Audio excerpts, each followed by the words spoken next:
स्वागत है आपका ITNO स्वदेश पर। आप देख रहे हैं पावर ट्रेड। आपके साथ मैं हूं अभिषेक सतवर्तम और बाजार के लिए आज जो ग्लोबल संकेत हैं वो हैं थोड़े पॉजिटिव साइड पर, क्योंकि कल हमने देखा था कि दुनिया भर के बाजारों में मंगलवार की गिरावट के बाद रिकवरी की कोशिश थोड़ी सी हुई है। निफ्टी हल्की बढ़त के संकेत दे रहा है। हमने देखा था कि मंगलवार को भारी भरकम गिरावट, करीब 165 अंक निफ्टी टूटा था और 25,600 के सपोर्ट के बिल्कुल करीब जाके बंद हुआ और निफ्टी बैंक की जो गिरावट रही थी 325 अंकों की आसपास की। नतीजों का सीजन चल रहा है। आज हम देखेंगे कि अपोलो हॉस्पिटल के नतीजे आएंगे और पिछले 2 दिन में बहुत सारे ऐसे नतीजे आए हैं, उनकी भी आगे हम चर्चा करेंगे। तो एक्शन पैक्ड दिन ये होने वाला है। आप हमारे साथ बने रहिएगा। लेकिन सबसे पहले लेकर आते हैं 4 सबसे बड़े ट्रिगर जो बाजार को आज दिशा प्रदान करने का करेंगे काम। तो ग्लोबल बाजार में अगर हम संकेतों की बात करें तो रिकवरी कल के सत्र में आई है। कल हमने देखा कि अमेरिकी बाजारों में रिकवरी आई। कल हमने डाउ और नेस्डेक को चलते हुए देखा, लेकिन मंगलवार का सत्र थोड़ा कमजोर था। कल काफी हद तक भरपाई की कोशिश हुई है। एआई शेयरों के वैल्यूएशंस को लेकर सवाल खड़े हो रहे हैं कि क्या वहां पर बबल बन रहा है, और ये डर पैदा हुआ था मंगलवार को। कल काफी वो डर कम हुआ।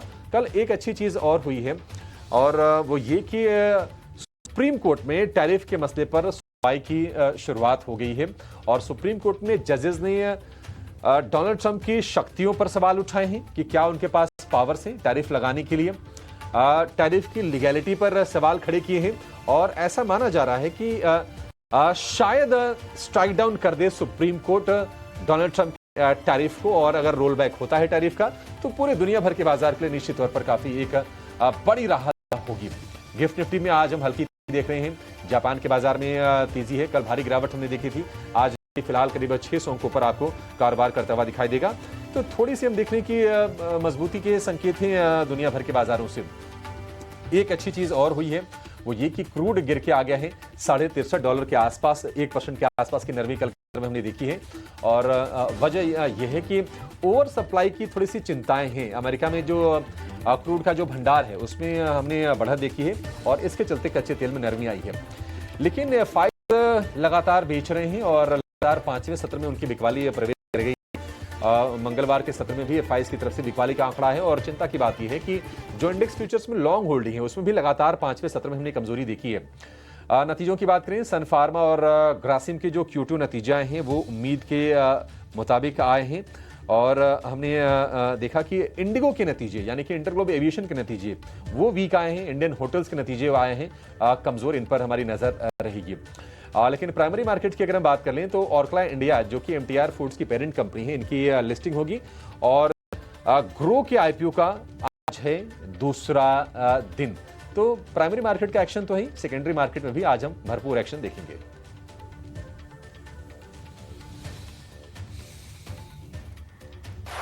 तो बिल्कुल ये 4 बड़े संकेत हैं जिसके इर्द गिर्द बाजार आज के में ट्रेंड करते हुए दिखेंगे। एक दिन की छुट्टी के बाद आज भारतीय बाजार की शुरुआत होने जा रही है, यानी कि 2 दिनों के विदेशी बाजार के संकेतों को डाइजेस्ट करना होगा डोमेस्टिक मार्केट्स को। इस वक्त हम देख रहे हैं हल्की सी मजबूती के साथ गिफ्ट निफ्टी की तरफ से एम्प्लॉयड ओपन इंडिकेशंस 25,730 के लेवल्स पर गिरावट के बाद कल अमेरिकी बाजार ने संभलने की कोशिश की और इस कोशिश में कामयाबी भी हाथ लगी और गिफ्ट निफ्टी में इस वक्त मजबूती और कल की तेज गिरावट के बाद जापान के बाजार निक्केई में भी एक मजबूती के साथ ही ट्रेंड खुलता हुआ। अभिषेक, ग्लोबल सेटअप वैसे क्रक्स तो आपने बताया यूएस में टैरिफ को लेकर, टैरिफ के मसले को लेकर सुप्रीम कोर्ट और साथ ही ट्रंप पर जो ताजा अपडेट्स आ रहे हैं, लेकिन ओवरऑल ग्लोबल मार्केट का सेटअप कैसा नजर आता है?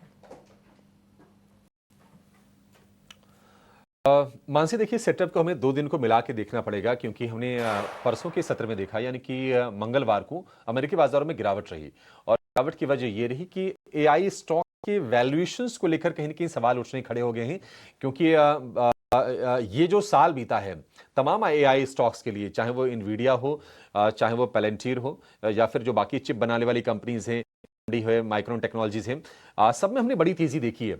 तो मार्केट गिरे मंगलवार को, लेकिन कल का जो सत्र रहा वो रहा है रिबाउंड का। कल हमने देखा है कि डाउ में जो तेजी रही है 225 अंकों की रही है, नेस्डेक में 151 अंकों की तेजी रही है।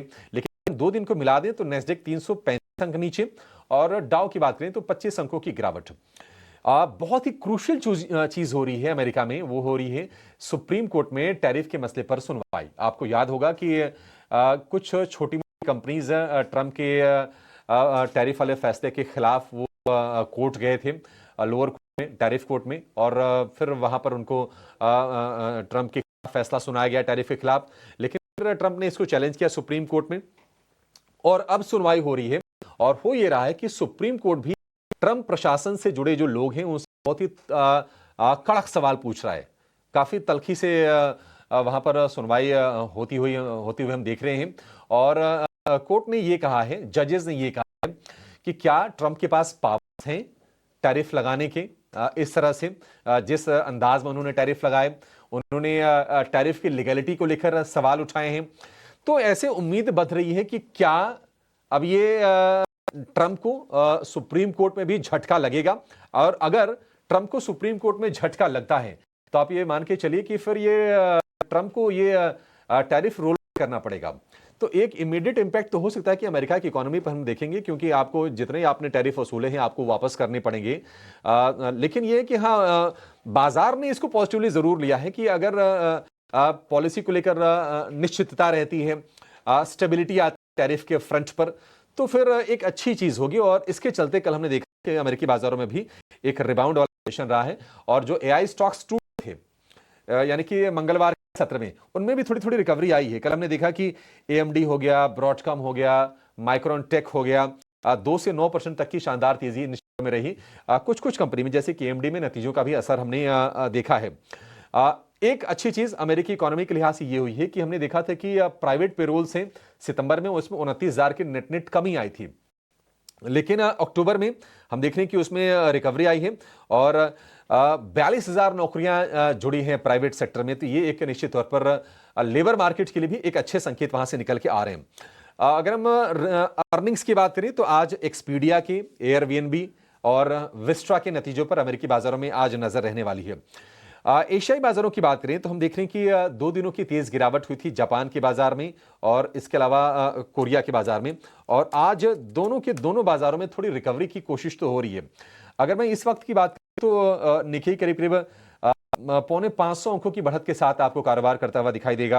हांगकांग के बाजार में भी हम बढ़त देख रहे हैं 1.25% के आसपास की। चीन के बाजार में भी तेजी पर कारोबार हो रहा है। तो एशिया से जो संकेत है वो ठीक ठाक निकल के आते हुए दिख रहे हैं। कमोडिटीज की बात करें तो गोल्ड में एक सीमित दायरे का हमने कारोबार देखा है, और कॉमिक्स पर जो भाव है फिलहाल $3,980 के आसपास है। $4,000 के नीचे जाने के बाद एक रेंज में ही हम देख रहे हैं कि गोल्ड फंसा हुआ है।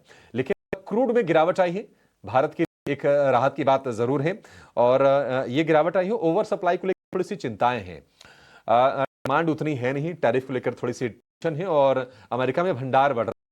और हमने देखा है कि पिछले हफ्ते क्रूड का जो भंडार है वो 5.2 मिलियन बैरल यानी कि 5 लाख बैरल बढ़ा है, और ये बढ़ पहुंच गया है करीब करीब 4.25 मिलियन बैरल पर। इसके चलते क्रूड में थोड़ी सी नरमी आई है। कुछ और संकेतों की बात करें तो एक जो चिंता भारतीय बाजार के लिए हम देख रहे हैं वो ये है कि अमेरिका में जो बॉन्ड फिर से स्पाइक अप कर रही है। बॉन्ड में यील्ड अगर ज्यादा होती है तो फिर होता है कि ट्रेडर और निवेशक रुझान थोड़ा सा बॉन्ड की तरफ बढ़ जाता है। 4.14% ये है बॉन्ड यील्ड अमेरिका में। और अगर हम डॉलर इंडेक्स की बात करें तो डॉलर इंडेक्स निकल गया है 100 के ऊपर। डॉलर का मजबूत होना इमर्जिंग मार्केट थोड़ा सा ये नेगेटिव होता है, और हमने काफी लंबे समय तक देखा कि 100 के नीचे डॉलर इंडेक्स बना हुआ था। लेकिन ये जो मजबूती है ये थोड़ी सी चिंता की बात जरूर है। लेकिन ओवरऑल जो संकेत है भारतीय बाजार के लिए मैं कहूंगा कि वो मिक्स टू पॉजिटिव आप कह सकते हैं। हालांकि बड़ी गिरावट के बाद, मंगलवार की बड़ी गिरावट के बाद आज गिफ्ट निफ्टी में उतनी रिकवरी नहीं दिख रही है, क्योंकि हम कहीं ना कहीं मंगलवार को जो अमेरिकी बाजारों में कुछ हुआ वो भी अभी प्राइस इन कर रहे हैं, इसीलिए आपको सिर्फ गिफ्ट निफ्टी 30 अंक ऊपर दिखाई दे रहा है। बिल्कुल अभिषेक, ढेर सारी वॉलेटिलिटी है, लेकिन अमेरिकी बाजार अब ये आसपास की वॉलेटिलिटी को दरकिनार करते हुए एक मोमेंटम जो है एटलीस्ट दिखाने की कोशिश जरूर कर रहे हैं। लेकिन चलिए, इतना कुछ हो रहा है अमेरिकी बाजार में, इसका असर ओवरऑल सेट पर वहां कैसा पड़ सकता है, इवेंट भारतीय बाजार पर कैसा पड़ेगा, और आज का सत्र डोमेस्टिक मार्केट्स के लिए कैसा नजर आएगा, इस रणनीति पर फोकस करते हैं एडिटर्स टेक में। हमारे साथ ईटी नाउ स्वदेश के सीनियर एग्जीक्यूटिव सजीत मंघाट जुड़ गए हैं। सजीत सर, अमेरिका के सुप्रीम कोर्ट में टैरिफ को लेकर सुनवाई चल रही है, साथ ही वहां शटडाउन 36वें दिन में प्रवेश कर चुका है, लेकिन लगता है कि वहां के बाजारों को इससे कुछ खास फर्क नहीं पड़ रहा है। आपकी रीडिंग इस पर क्या कहती है? देखिए, अमेरिकी मार्केट जो कल ऊपर बंद हुए, और हमने ये भी देखा इस कोर्ट में जो डिस्कशन चल रहा है, ये जो केस चल रहा है टैरिफ को लेके, वो भी काफ़ी गर्मी दिख रही है उसमें, पर अभी तक कोई ऑर्डर नहीं आया है। इसके तहत जो यूएस मार्केट जो होल्ड कर रहा है, वो इसलिए होल्ड कर रहा है क्योंकि अर्निंग्स है, और जितनी भी अर्निंग्स हैं वो कोई डिसअपॉइंटिंग नहीं रही है इस बार दूसरे तिमाही में उनके लिए। वहाँ पर अर्निंग्स अभी भी स्ट्रीट एस्टिमेट में को मीट कर रहा है, और उसकी चलते हमने देखा कि यूएस जो मार्केट है वो ऊपर की तरफ इंच कर रहा है। और ये मार्केट की जो पूरी रैली है जो इस साल हमने देखी, पूरी की पूरी एआई लेड रैली है, जिसमें अगर हम देखें तो S&P 500 का 35% जो है वो टेक स्टॉक्स है जो एआई लिंक्ड हैं, और वहाँ पर जो इन्वेस्टमेंट भी हो रहे हैं वो बहुत एआई लेड इन्वेस्टमेंट्स हो रहे हैं। तो वहाँ पर जो हम बढ़त देख रहे हैं इस मार्केट का, एक कारण ये है कि पैसा वहाँ जा रहा है जहाँ पर रिटर्न आ रहे हैं। दूसरा, अर्निंग्स जो है वहाँ पर वो पॉजिटिव रहे हैं, कोई नेगेटिव सरप्राइजेस आए नहीं हैं अर्निंग्स के। और तीसरी बात ये है कि एक थीम जो एआई की थीम है उसके पीछे पैसा भाग रहा है, तो इसलिए मार्केट ऊपर है वहाँ के। Sajit sir, good morning. हम एफआईज की बात करें तो अब लगातार 5 सत्र की बिकवाली हो गई है। लॉन्ग होल्डिंग भी हम देख रहे हैं कि इंडेक्स फ्यूचर्स में लगातार 5 दिन से वो भी 6 दिन से गिर रहा है। तो एफआईडीआई से क्या संकेत मिल रहे हैं, और दूसरी चीज ये है कि आज ओवरऑल जो सेटअप है बाजार के लिए वो किस तरह का है? देखिए, एफआईएस नेगेटिव रहे, 1000 करोड़ के आसपास नेट सेल्स रहे, और डीआईएस ने 1200 करोड़ का नेट बाय किया। ये एक रूटीन सा हो गया है इस मार्केट के लिए कि एफआईएस को कर रहे हैं डीआई। हम वो मोमेंटम नहीं देख रहे हैं कि जिसकी वजह से मार्केट यहाँ से ऊपर जाए। हमने देखा कि 26,000 के आंकड़े को मार्केट ने 2-3 बार टेस्ट किया, और हर बार जब ऊपर जाता है तो वहाँ पर बिकवाली आ जाती है। और वो बिकवाली इसलिए आती है क्योंकि काफ़ी सारे एक्टिव फंड्स हैं जो वेट कर रहे हैं प्रॉफिट बुक करने के लिए। हमारा बाज़ार बाकी बाज़ारों से कम बढ़ा है इस साल, लगभग 3-4% बढ़ा है। बाकी बाज़ारों का रिटर्न जो है इस साल बहुत ज़्यादा रहा है। और अगर हम एफआईएस की तरफ से देखें तो उनका पैसा जो है, ऐसा नहीं है कि भारत में नहीं आ रहा है, उनका पैसा भारत में आ रहा है, बट वो प्राइमरी मार्केट में जा रहा है। हम इतने सारे इश्यूज़ देख रहे हैं, 2,000, 3,000, 4,000 करोड़ के इश्यूज़ आ रहे हैं, और इशू की साइजेस भी बढ़ते जा रहे हैं। उसमें हमने देखा है कि फॉरेन इन्वेस्टर्स बहुत आ रहे हैं उसके अंदर। तो वो एफआई के नंबर्स को हमको थोड़ा सा होलिस्टिकली देखना पड़ेगा। और सेकेंडरी मार्केट में हाँ हम बिकवाली देख रहे हैं, पर वो पैसा जो है अभी प्राइमरी मार्केट में जा रहा है। बिल्कुल सजीत सर, और एफआईएस की तरफ से हम बिकवाली तो देख ही रहे हैं, लेकिन उम्मीद फिर यही है कि डीआईएस की तरफ से जो सपोर्ट है, ये सपोर्ट एटलीस्ट हमें हेल्प कर जाए। भारतीय बाजार की ही last trading session of course truncated week था, एक दिन की छुट्टी के बाद आज बाजार खुलने वाले हैं, लेकिन लास्ट ट्रेडिंग सेशन भी चैलेंजिंग ही रहा। टुवर्ड्स क्लोजिंग ऐसा लग रहा था कि मार्केट पार्टिसिपेंट्स वो एक दिन की छुट्टी को एंटिसिपेट करते हुए प्रॉफिट बुकिंग, थोड़ी सी मुनाफा वसूली करके निकलना चाहते हैं। Towards day low benchmark indices में हमने क्लोजिंग देखी, both of it Nifty bank Nifty लाल निशान के साथ बिकवाली का दबाव झेल रहे थे, और वॉलेटाइल मूव्स ब्रॉडर मार्केट्स में नजर आए। हालांकि नतीजों का सिलसिला लगातार चल रहा है, numbers on the face of it बुरे नहीं आ रहे हैं। लगभग सारे सेक्टर्स के नतीजे जो है, नतीजों का ट्रेंड तिमाही आधार पर अच्छा नजर आ रहा है। ओवरऑल निफ्टी और बैंक निफ्टी की स्ट्रैटेजी आज के लिए सेटअप क्या होगा?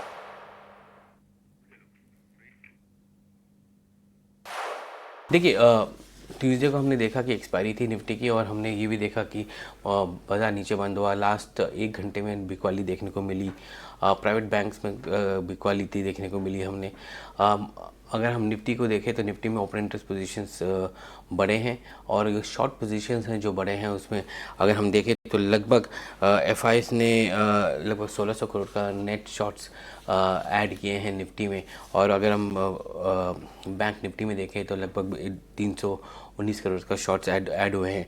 तो इसको अगर हम इन पर्सपेक्टिव देखें तो ये दिखता है कि थोड़ा सा प्रेशर है मार्केट में। आज सेंसेक्स की एक्सपायरी भी है, तो वहाँ पर भी उसकी वजह से हमको देखने को मिलेगा कुछ बैंक स्टॉक्स में प्रेशर रहेगा। हमने देखा है कि बैंक स्टॉक्स का ओपन इंटरेस्ट हो सा गिरा है। इसका मतलब ये है कि कुछ लॉन्ग पोजीशन जो है वो अनवाइंड हुई हैं प्राइवेट बैंक स्टॉक्स में। इसके अलावा अगर हम देखें तो पुट राइटिंग हम देखने को मिल रहा है लोअर लेवल पे, जो कि 25,200 25,300 में, और जो कॉल राइटिंग है वो नीचे की तरफ आ रहा है लगभग 25,700 800 के लेवल पे। बट ओवरऑल हम देखें आज के डेट में तो एक बेस जो बन रहा है या सपोर्ट जो बन रहा है 25,000 25,200 पे सपोर्ट आ रहा है इंडेक्स को, और रेजिस्टेंस जो है 26,000 पे दिख रहा है। तो ये एक बैंड है जो वहाँ पर रहेगा। ये बैंड थोड़ा सा बढ़ता जा रहा है क्योंकि प्रेशर है थोड़ा सा बिकवाली के लिए, तो वो उसकी वजह से आज हम कुछ वॉलेटिलिटी देखेंगे। ट्यूसडे का निफ्टी एक्सपायरी और अभी थर्सडे का सेंसेक्स एक्सपायरी, इस बीच में जो छुट्टी रही है तो इसमें जो अनवाइंडिंग ऑफ पोजीशंस हैं कुछ काफ़ी हद तक हो चुकी हैं या कुछ फ्रेश शॉट्स आ चुके हैं। बट अगर हम देखें मार्केट को ओवरऑल, वो एक तरह से नेगेटिव बाइस की तरफ है आज की तरफ, क्योंकि कोई अर्निंग्स भी ठीक ठाक ही रही हैं ट्यूसडे को, और कल जो अर्निंग्स आई हैं वो भी इन लाइन ही है। कोई आउटलायर्स तो दिखे नहीं हमको अर्निंग्स में, तो earnings pretty much in line है इस क्वार्टर में। ओवरऑल देखेंगे तो Q2 की अर्निंग्स Q1 की अर्निंग्स से बेटर दिख रहे हैं इन अ पॉजिटिव वे, क्योंकि थोड़ा सा ग्रोथ दिख रहा है, बट वो ग्रोथ जो है वो प्रिटी मच इन लाइन है। क्या ये FY26 के नंबर्स को इंक्रीज़ कर देगा? ये नहीं होगा, वो एक्सपेक्टेशन में रहेगा कि हम तो ग्रोथ फिर भी FY27 में देख रहे हैं। तो FY26 के numbers almost at par minor growth के साथ देखने को मिल रहा है एक Q2 के नंबर्स के बेसिस पे, बट ओवरऑल जो है ये मार्केट जो है अर्निंग्स लेड ही रहेगा। बिल्कुल सरजीत सर, बहुत शुक्रिया आपका हमारे साथ जुड़ने के लिए। और बाजार पर बोथ ऑफ ग्लोबल मार्केट और डोमेस्टिक मार्केट पर आज के लिए रणनीति क्या रखनी चाहिए, किस तरह का सेटअप नजर आ रहा है, ओवरऑल फोकस कहाँ होना चाहिए, सब कुछ हमें बताने के लिए थैंक यू सो मच। चलिए अब आगे बढ़ेंगे और ग्लोबल मार्केट से किस तरह के संकेत है, FIS-DIS की पोजीशनिंग क्या है, आज के लिए इंडेक्स वाइज रणनीति क्या होनी चाहिए, सब आप जान रहे हैं। इसके साथ साथ खबरों वाले शेयर्स रिजल्ट्स जो कि बाजार बंद होने के बाद से लेकर अब तक एक्सचेंजेस पर आते दिखे, और ब्रोकरेज रिपोर्ट्स, ये सब कुछ जानना बेहद ज़रूरी है क्योंकि उससे आपको आइडिया आ जाएगा कि कहां आज फोकस रह सकता है। और आज खबरों वाले शेयर्स की पूरी लिस्ट लेकर अशेषा है हमारे साथ। अशेषा एक छुट्टी पर थी, वैसे अवे फ्रॉम ऑफिस तो अशेषा हमारे साथ थी ही, लेकिन अशेषा स्टूडियो और न्यूज़ रूम ने आपको बहुत मिस किया। Good morning. Good morning Mansi. हाँ, तो सबसे पहले नतीजों के दम पर तो कौन से स्टॉक्स फोकस पर थे उस पर चर्चा करेंगे ही, लेकिन सबसे पहले खबरों वाले शेयर्स पर नजर डालते हैं। और सबसे पहले ब्रिटानिया, यहाँ पर याद रखिए एक बड़ी खबर निकल कर आई है जहाँ पर कंपनी के साथ जुड़ सकते हैं रक्षित हार्गवे। याद रखिए ये पहले बिरला ओपस के साथ थे, वहाँ के CEO थे, वहाँ से उन्होंने इस्तीफा दे दिया है। और इकोनॉमिक टाइम्स की रिपोर्ट आई है, खबरों के मुताबिक और सूत्रों के मुताबिक शायद अब ब्रिटानिया को ज्वाइन करते हुए नजर आ सकते हैं। तो रक्षित हार्गवे को लेकर ये खबर बड़ी खबर है। ब्रिटानिया में शायद इस खबर के दम पर और नतीजों के दम पर एक्शन दिखेगा। इसके अलावा बात करते हैं लुपिन। याद रखें कई फार्मा स्टॉक्स फोकस में रहेंगे US FDA एक्शन के चलते। पिथामपुर यूनिट को EIR यानी एस्टेब्लिशमेंट इंस्पेक्शन रिपोर्ट मिला है लुपिन की पिथामपुर यूनिट 2 फैसिलिटी के लिए। इसके अलावा जुबिलेंट फार्मोवा, उनकी एक फैसिलिटी है कनाडा में जिसके लिए कंपनी को 9 ऑब्जर्वेशंस मिले हैं US FDA से, 9 ऑब्जर्वेशंस, और इनके लिए हल्की सी नेगेटिव खबर। इसके अलावा जाइडस लाइफ साइंसेज EIR मिला है SEZ2 मैन्युफैक्चरिंग फैसिलिटी है अहमदाबाद में जिसके लिए भी EIR मिला है। तो तीनों ही फार्मा कंपनियां आज के सत्र में US FDA एक्शन के दम पर फोकस में रहेंगे। इसके अलावा बात करते हैं टैनफैक इंडस्ट्रीज़ की। करीब 3,500 करोड़ के मार्केट कैप की ये कंपनी है, लेकिन बड़ा ऑर्डर मिला है कंपनी को। 730 करोड़ का कंपनी को ऑर्डर मिला है। Solar grid hydrofluoric acid supply करेगी कंपनी, तो 732 करोड़ के ये नए ऑर्डर विन के दम पर इस स्टॉक टैनफैक इंडस्ट्रीज पर भी अपनी नज़र रखी। इसके अलावा बात करते हैं एजेक्स लॉजिस्टिक्स की। कंपनी ने एक एग्रीमेंट साइन किया है अपनी एसोसिएट कंपनी के साथ ग्रीनफील्ड टर्मिनल बनाने के लिए JNPT यानी जवाहरलाल नेहरू पोर्ट ट्रस्ट में। यहाँ पर इसके चलते कंपनी की कैपेसिटी बढ़ती हुई नज़र आ सकती है और करीब 503 करोड़ में प्रोजेक्ट ट्रांसफ़र किया जाएगा। तो कंपनी ने एसोसिएट कंपनी के साथ ये एग्रीमेंट साइन किया है, कंपनी की कैपेसिटी बढ़ती हुई नज़र आएगी। इसके अलावा हीरो मोटोकॉर्प कंपनी ने कुछ नए लॉन्चेस किए हैं। इसी के साथ सस्टेनेबल फ्यूचर और इलेक्ट्रिक मोबिलिटी का बड़ा ऐलान किया है। एम्बिशियस प्लान्स है। हंग 440SX और एक्स पल्स 210 का लॉन्च भी कंपनी ने किया है। बड़े लॉन्चेस, सस्टेनेबल फ्यूचर के कुछ एक्सपेंशन प्लान्स, जिसके हीरो मोटोकॉर्प में भी आज एक्शन दिखेगा। इसके अलावा बात करते हैं वीनस पाइप्स की। कंपनी ने अपनी कैपेसिटी बढ़ाई और कमर्शियल ऑपरेशन शुरू हो चुका है। 1800 मिलियन टन्स पर एनम की कैपेसिटी बढ़ाई है और कुल क्षमता अब बढ़कर 16,200 MTPA तक पहुंचती हुई नजर आई है। याद रखें, पाइप प्रोडक्शन, कमर्शियल प्रोडक्शन शुरू किया है यहाँ पर। इसके अलावा TCS, जहां पर ABB ने अपनी 18 साल की बड़ी पार्टनरशिप जो TCS के साथ की है AI ड्रिवन IT ऑपरेशंस के लिए, उसे एक्सटेंड किया है, एक्सपैंड किया है। तो TCS IT मेजर इस स्टॉक पर भी आज एक्शन दिखेगा।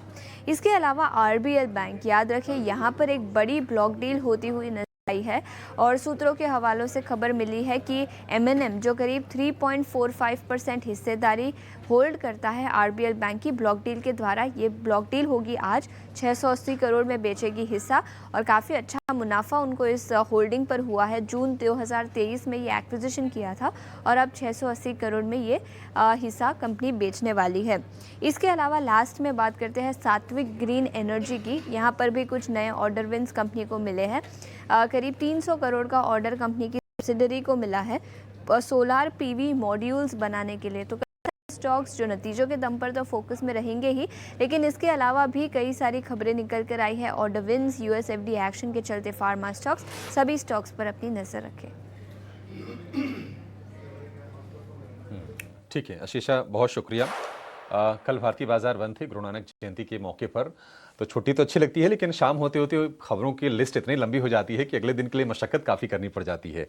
तो आज बहुत सारे ऐसे खबरों वाले शेयर हैं जहां पर आपको आज एक्शन देखने को मिलेगा और कई सारी फार्मा कंपनीज को लेकर खबर आई है। निश्चित तौर पर RBL बैंक भी आज फोकस में रहेगा, जैसा कि आशीषा ने बताया। जिस खबर को जरा विस्तार से समझ लेते हैं कि M&M इसमें अपनी हिस्सेदारी बेच रही है और क्या भाव होगा, कितने की हिस्सेदारी है, ये जरा चीजें समझते हैं विस्तार से। हमारे सहयोगी अनुराग जोशी जुड़ गए हैं, अनुराग के पास चलेंगे, उसके बाद अपने एक्सपर्ट्स को जोड़ के उनसे ट्रेडिंग कॉल भी लेंगे।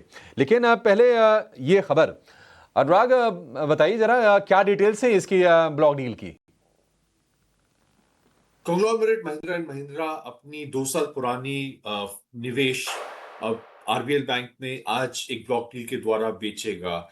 महिंद्रा एंड महिंद्रा ने जुलाई 2023 में RBL बैंक में एक निवेश किया था और 3.53% भागीदारी बैंक में खरीदी थी। और ये जो भागीदारी महिंद्रा एंड महिंद्रा ने खरीदी, उसने कंपनी ने उस समय कहा था कि ये जो RBI के जो नियम है निवेश के इन्वेस्टर्स के द्वारा, उसके अधीन उसके अनुसार है। तो उस समय उसने 3.53% भागीदारी 417 करोड़ रुपए में खरीदी थी। अभी ये जो निवेश है ये उसे पूरी तरह बेच रहा है और 3.45% भागीदारी वो आज मार्केट में बेचेगा।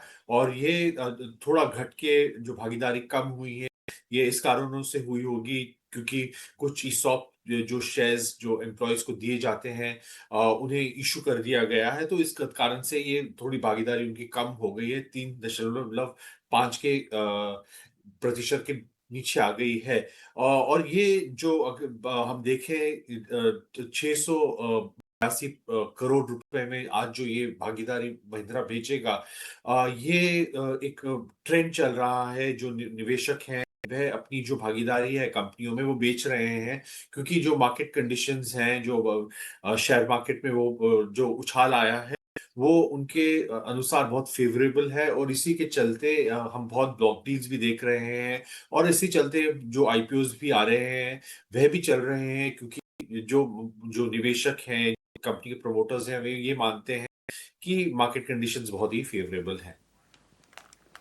ठीक है अनुराग, बहुत शुक्रिया। तो इसमें दो चीज़ आप ध्यान में रखिए। एक तो आरबीएल बैंक से एक बड़ा निवेशक निकल रहा है, एमएनएम जैसा। अच्छा, उसकी वजह ये भी है कि अब एनबीडी एमिरेट्स इसमें कंट्रोलिंग स्टेक ले रहा है, तो फिर बाकी अब निवेशक अपने निवेश के बारे में विचार कर रहे हैं। और ये जो डील हो रही है ये 2.1% के डिस्काउंट पर हो रही है, 317 रुपये के भाव पर।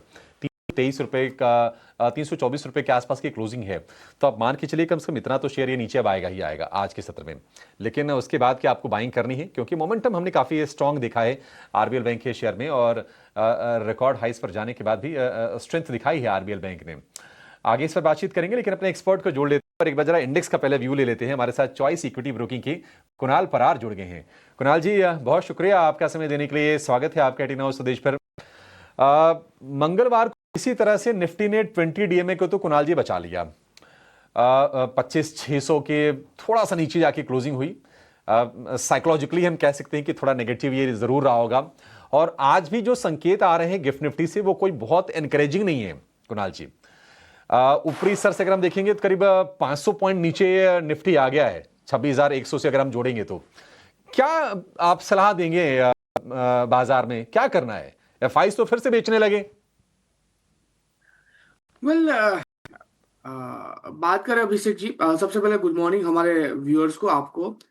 एंड आपने सही कहा कि एफआईआईज ने वापस अपनी जो बिकवाली है वो चालू किया है। एंड ये बिकवाली का बहुत सही एग्जांपल अगर मैं दूं तो जो रैली हमें लास्ट मंथ देखने को मिली है अक्टूबर में, 7 अक्टूबर से एफआईआई की इंडेक्स स्पेसिफिक फ्यूचर खरीदारी देखी थी हमने, और वो लास्ट एक्सपायरी तक चली थी। एंड उसके बाद जो लास्ट 3 डे थे मेन मंथ के, वहां वापस बिकवाली चालू की, तो वहीं से हमें करेक्शन देखने को मिला है। तो कहीं ना कहीं आप ये कह सकते हो कि एफआईआई जो भी शॉर्ट पोजीशन में है उसी की वजह से हमें एक फिलहाल सेलिंग ओवरऑल निफ्टी में देखने को मिल रहा है, उसमें कोई दो राय नहीं है। इवन स्टॉक फ्यूचर में भी उनकी खरीदारी है, आप डेटा चेक कर सकते हो। तो कहीं ना कहीं ये प्रेशर वहीं से हमें देखने को मिल रहा है ना। बात कर रहे हैं निफ्टी स्पेसिफिक, जिस हिसाब से निफ्टी ट्रेड कर रही है, आपने सही कहा कि जो 20 एमए आ रहा था वो 20 एमए 25,500 595 के अराउंड है, और जो निफ्टी का क्लोजिंग है वो 25,597, यानी 2 पॉइंट से बचा। लेकिन हाँ, उसमें भी मुझे लग रहा है कि आज वो ब्रेक हो सकता है, क्योंकि 60 पॉइंट ऐसे भी जो गिफ्ट निफ्टी वो डाउन साइड है। लेकिन एक बात है यहाँ पे भी, आप देखिए कि अगर ब्रॉडर चार्ट देखोगे आप कहीं ना कहीं, तो आपको पता चलेगा कि निफ्टी एक अपर राइजिंग चैनल फॉर्मेशन में ट्रेड हो रही है। एंड अभी फिलहाल इस हिसाब से निफ्टी ट्रेड कर रही है, लाइकली चांसेस है कि लोअर बैंड को टच कर सकती है, और जो लोअर बैंड आ रहा है वो आपका तकरीबन 25,400 के लेवल तक आ रहा है। और इतना नहीं, अगर आप 100 डेज एमए को भी कंसिडर करते हो तो 100 डेज एमए का भी जो सपोर्ट अभिषेक जी आ रहा है, वो 100 डेज एमए भी आपको 2500 तक के लेवल दिखा रहा है। सो कहीं ना कहीं जो व्यू है वो फिलहाल नेगेटिव साइड का ही है। अगर कोई भी ऊपरी लेवल पे अगर कोई भी उछाल आता है तो वहां पे हमें निफ्टी सेल ऑन राइज की स्ट्रेटेजी ही अपनानी चाहिए। एक डाउनसाइड का मोमेंटम हम फर्दर यहाँ पे देखने को मिल सकता है। तो चलिए ये टेक इंडेक्स वाइज वॉचलिस्ट में रखें इंडेक्स को। हो सकता है कि वॉलेटाइल मूव्स नजर आ सकते हैं। लास्ट सेशन एक्सपायरी का था, ये सेशन भी एक्सपायरी का, और दोनों एक्सपायरी के सेशंस के बीच में एक दिन की छुट्टी थी। तो इसी वजह से उतार चढ़ाव के बीच कंसर्न्स, चैलेंजेस जो हैं शायद बरकरार आज के सत्र में भी नजर आ सकते हैं। लेकिन चलिए इन कंसर्न्स के बीच इंडेक्स वाइज चैलेंजेस नजर आएंगे। स्टॉक वाइज तो मूव्स ढेर सारे हैं, खबरें भी ढेर सारी हैं, नतीजों का एक्शन भी है, और इसी के चलते हमारे एक्सपर्ट्स की तरफ से ट्रेडिंग आइडियाज भी भरपूर हैं। गुड मॉर्निंग कुणाल, बताएं आज के सत्र के लिए फिर स्टॉक स्पेसिफिक रिकमेंडेशंस क्या होंगे? वेल, स्टॉक स्पेसिफिक रिकमेंडेशन हमारे बाय साइड यही हो गया, क्योंकि स्टॉक देखने जाए तो स्पेसिफिक स्टॉक में जो मोमेंटम हमें देखने को मिल रही है, मुझे लग रहा है कि आउट परफॉर्म कर सकते हैं ओवरऑल इंडेक्स को। सबसे पहला जो अपोलो टायर है, ओवरऑल टायर सेक्टर में काफी अच्छी मोमेंटम हमें देखने को मिली है। अपोलो टायर ने ब्रेकआउट भी दिया हुआ है, एंड मुझे लग रहा है कि यहाँ से एक फर्दर अपसाइड की मोमेंटम हमें कंटिन्यू होते हुए देखने को मिल सकते हैं। 522 के अराउंड का क्लोजिंग है, 500 का यहाँ पे एसएल मेंटेन करके चलेंगे। 540 का पहला टारगेट है, 540 जैसे ही ब्रेक होता है 570 का दूसरा टारगेट भी हमें यहाँ पे देखने को मिल सकता है। अपोलो टायर्स खरीदारी करके चलने की सलाह है। टाटा केमिकल उसके बाद है, बहुत ही बढ़िया स्टॉक है। एक अच्छा खासा बाउंस बैक हमें यहाँ पे देखने को मिला है पिछले 2 ट्रेडिंग सेशन से। इतना ही नहीं, जो बॉटम बनाया वो भी प्रीवियस बॉटम के सपोर्ट के अराउंड का सपोर्ट लेके स्टॉक ने यहाँ पे बाउंस बैक दिखाया है। तो टाटा केमिकल यहाँ पे खरीदारी करके चलने की सलाह है। 855 का हम यहाँ पे एसएल मेंटेन करके चलेंगे। 920 का पहला टारगेट होगा, एंड वो ब्रेक होता है तो 970 का दूसरा टारगेट भी हमें यहाँ पे देखने को मिल सकता है। तो ओवरऑल जो व्यू है वो फिलहाल स्टॉक स्पेसिफिक पॉजिटिव साइड का है, लेकिन इंडेक्स स्पेसिफिक नेगेटिव साइड का है। स्पेसिफिक पॉजिटिविटी जो है वो जारी रहेगी। इंडेक्स वाइज मार्केट को हमें वॉच लिस्ट में रखना होगा।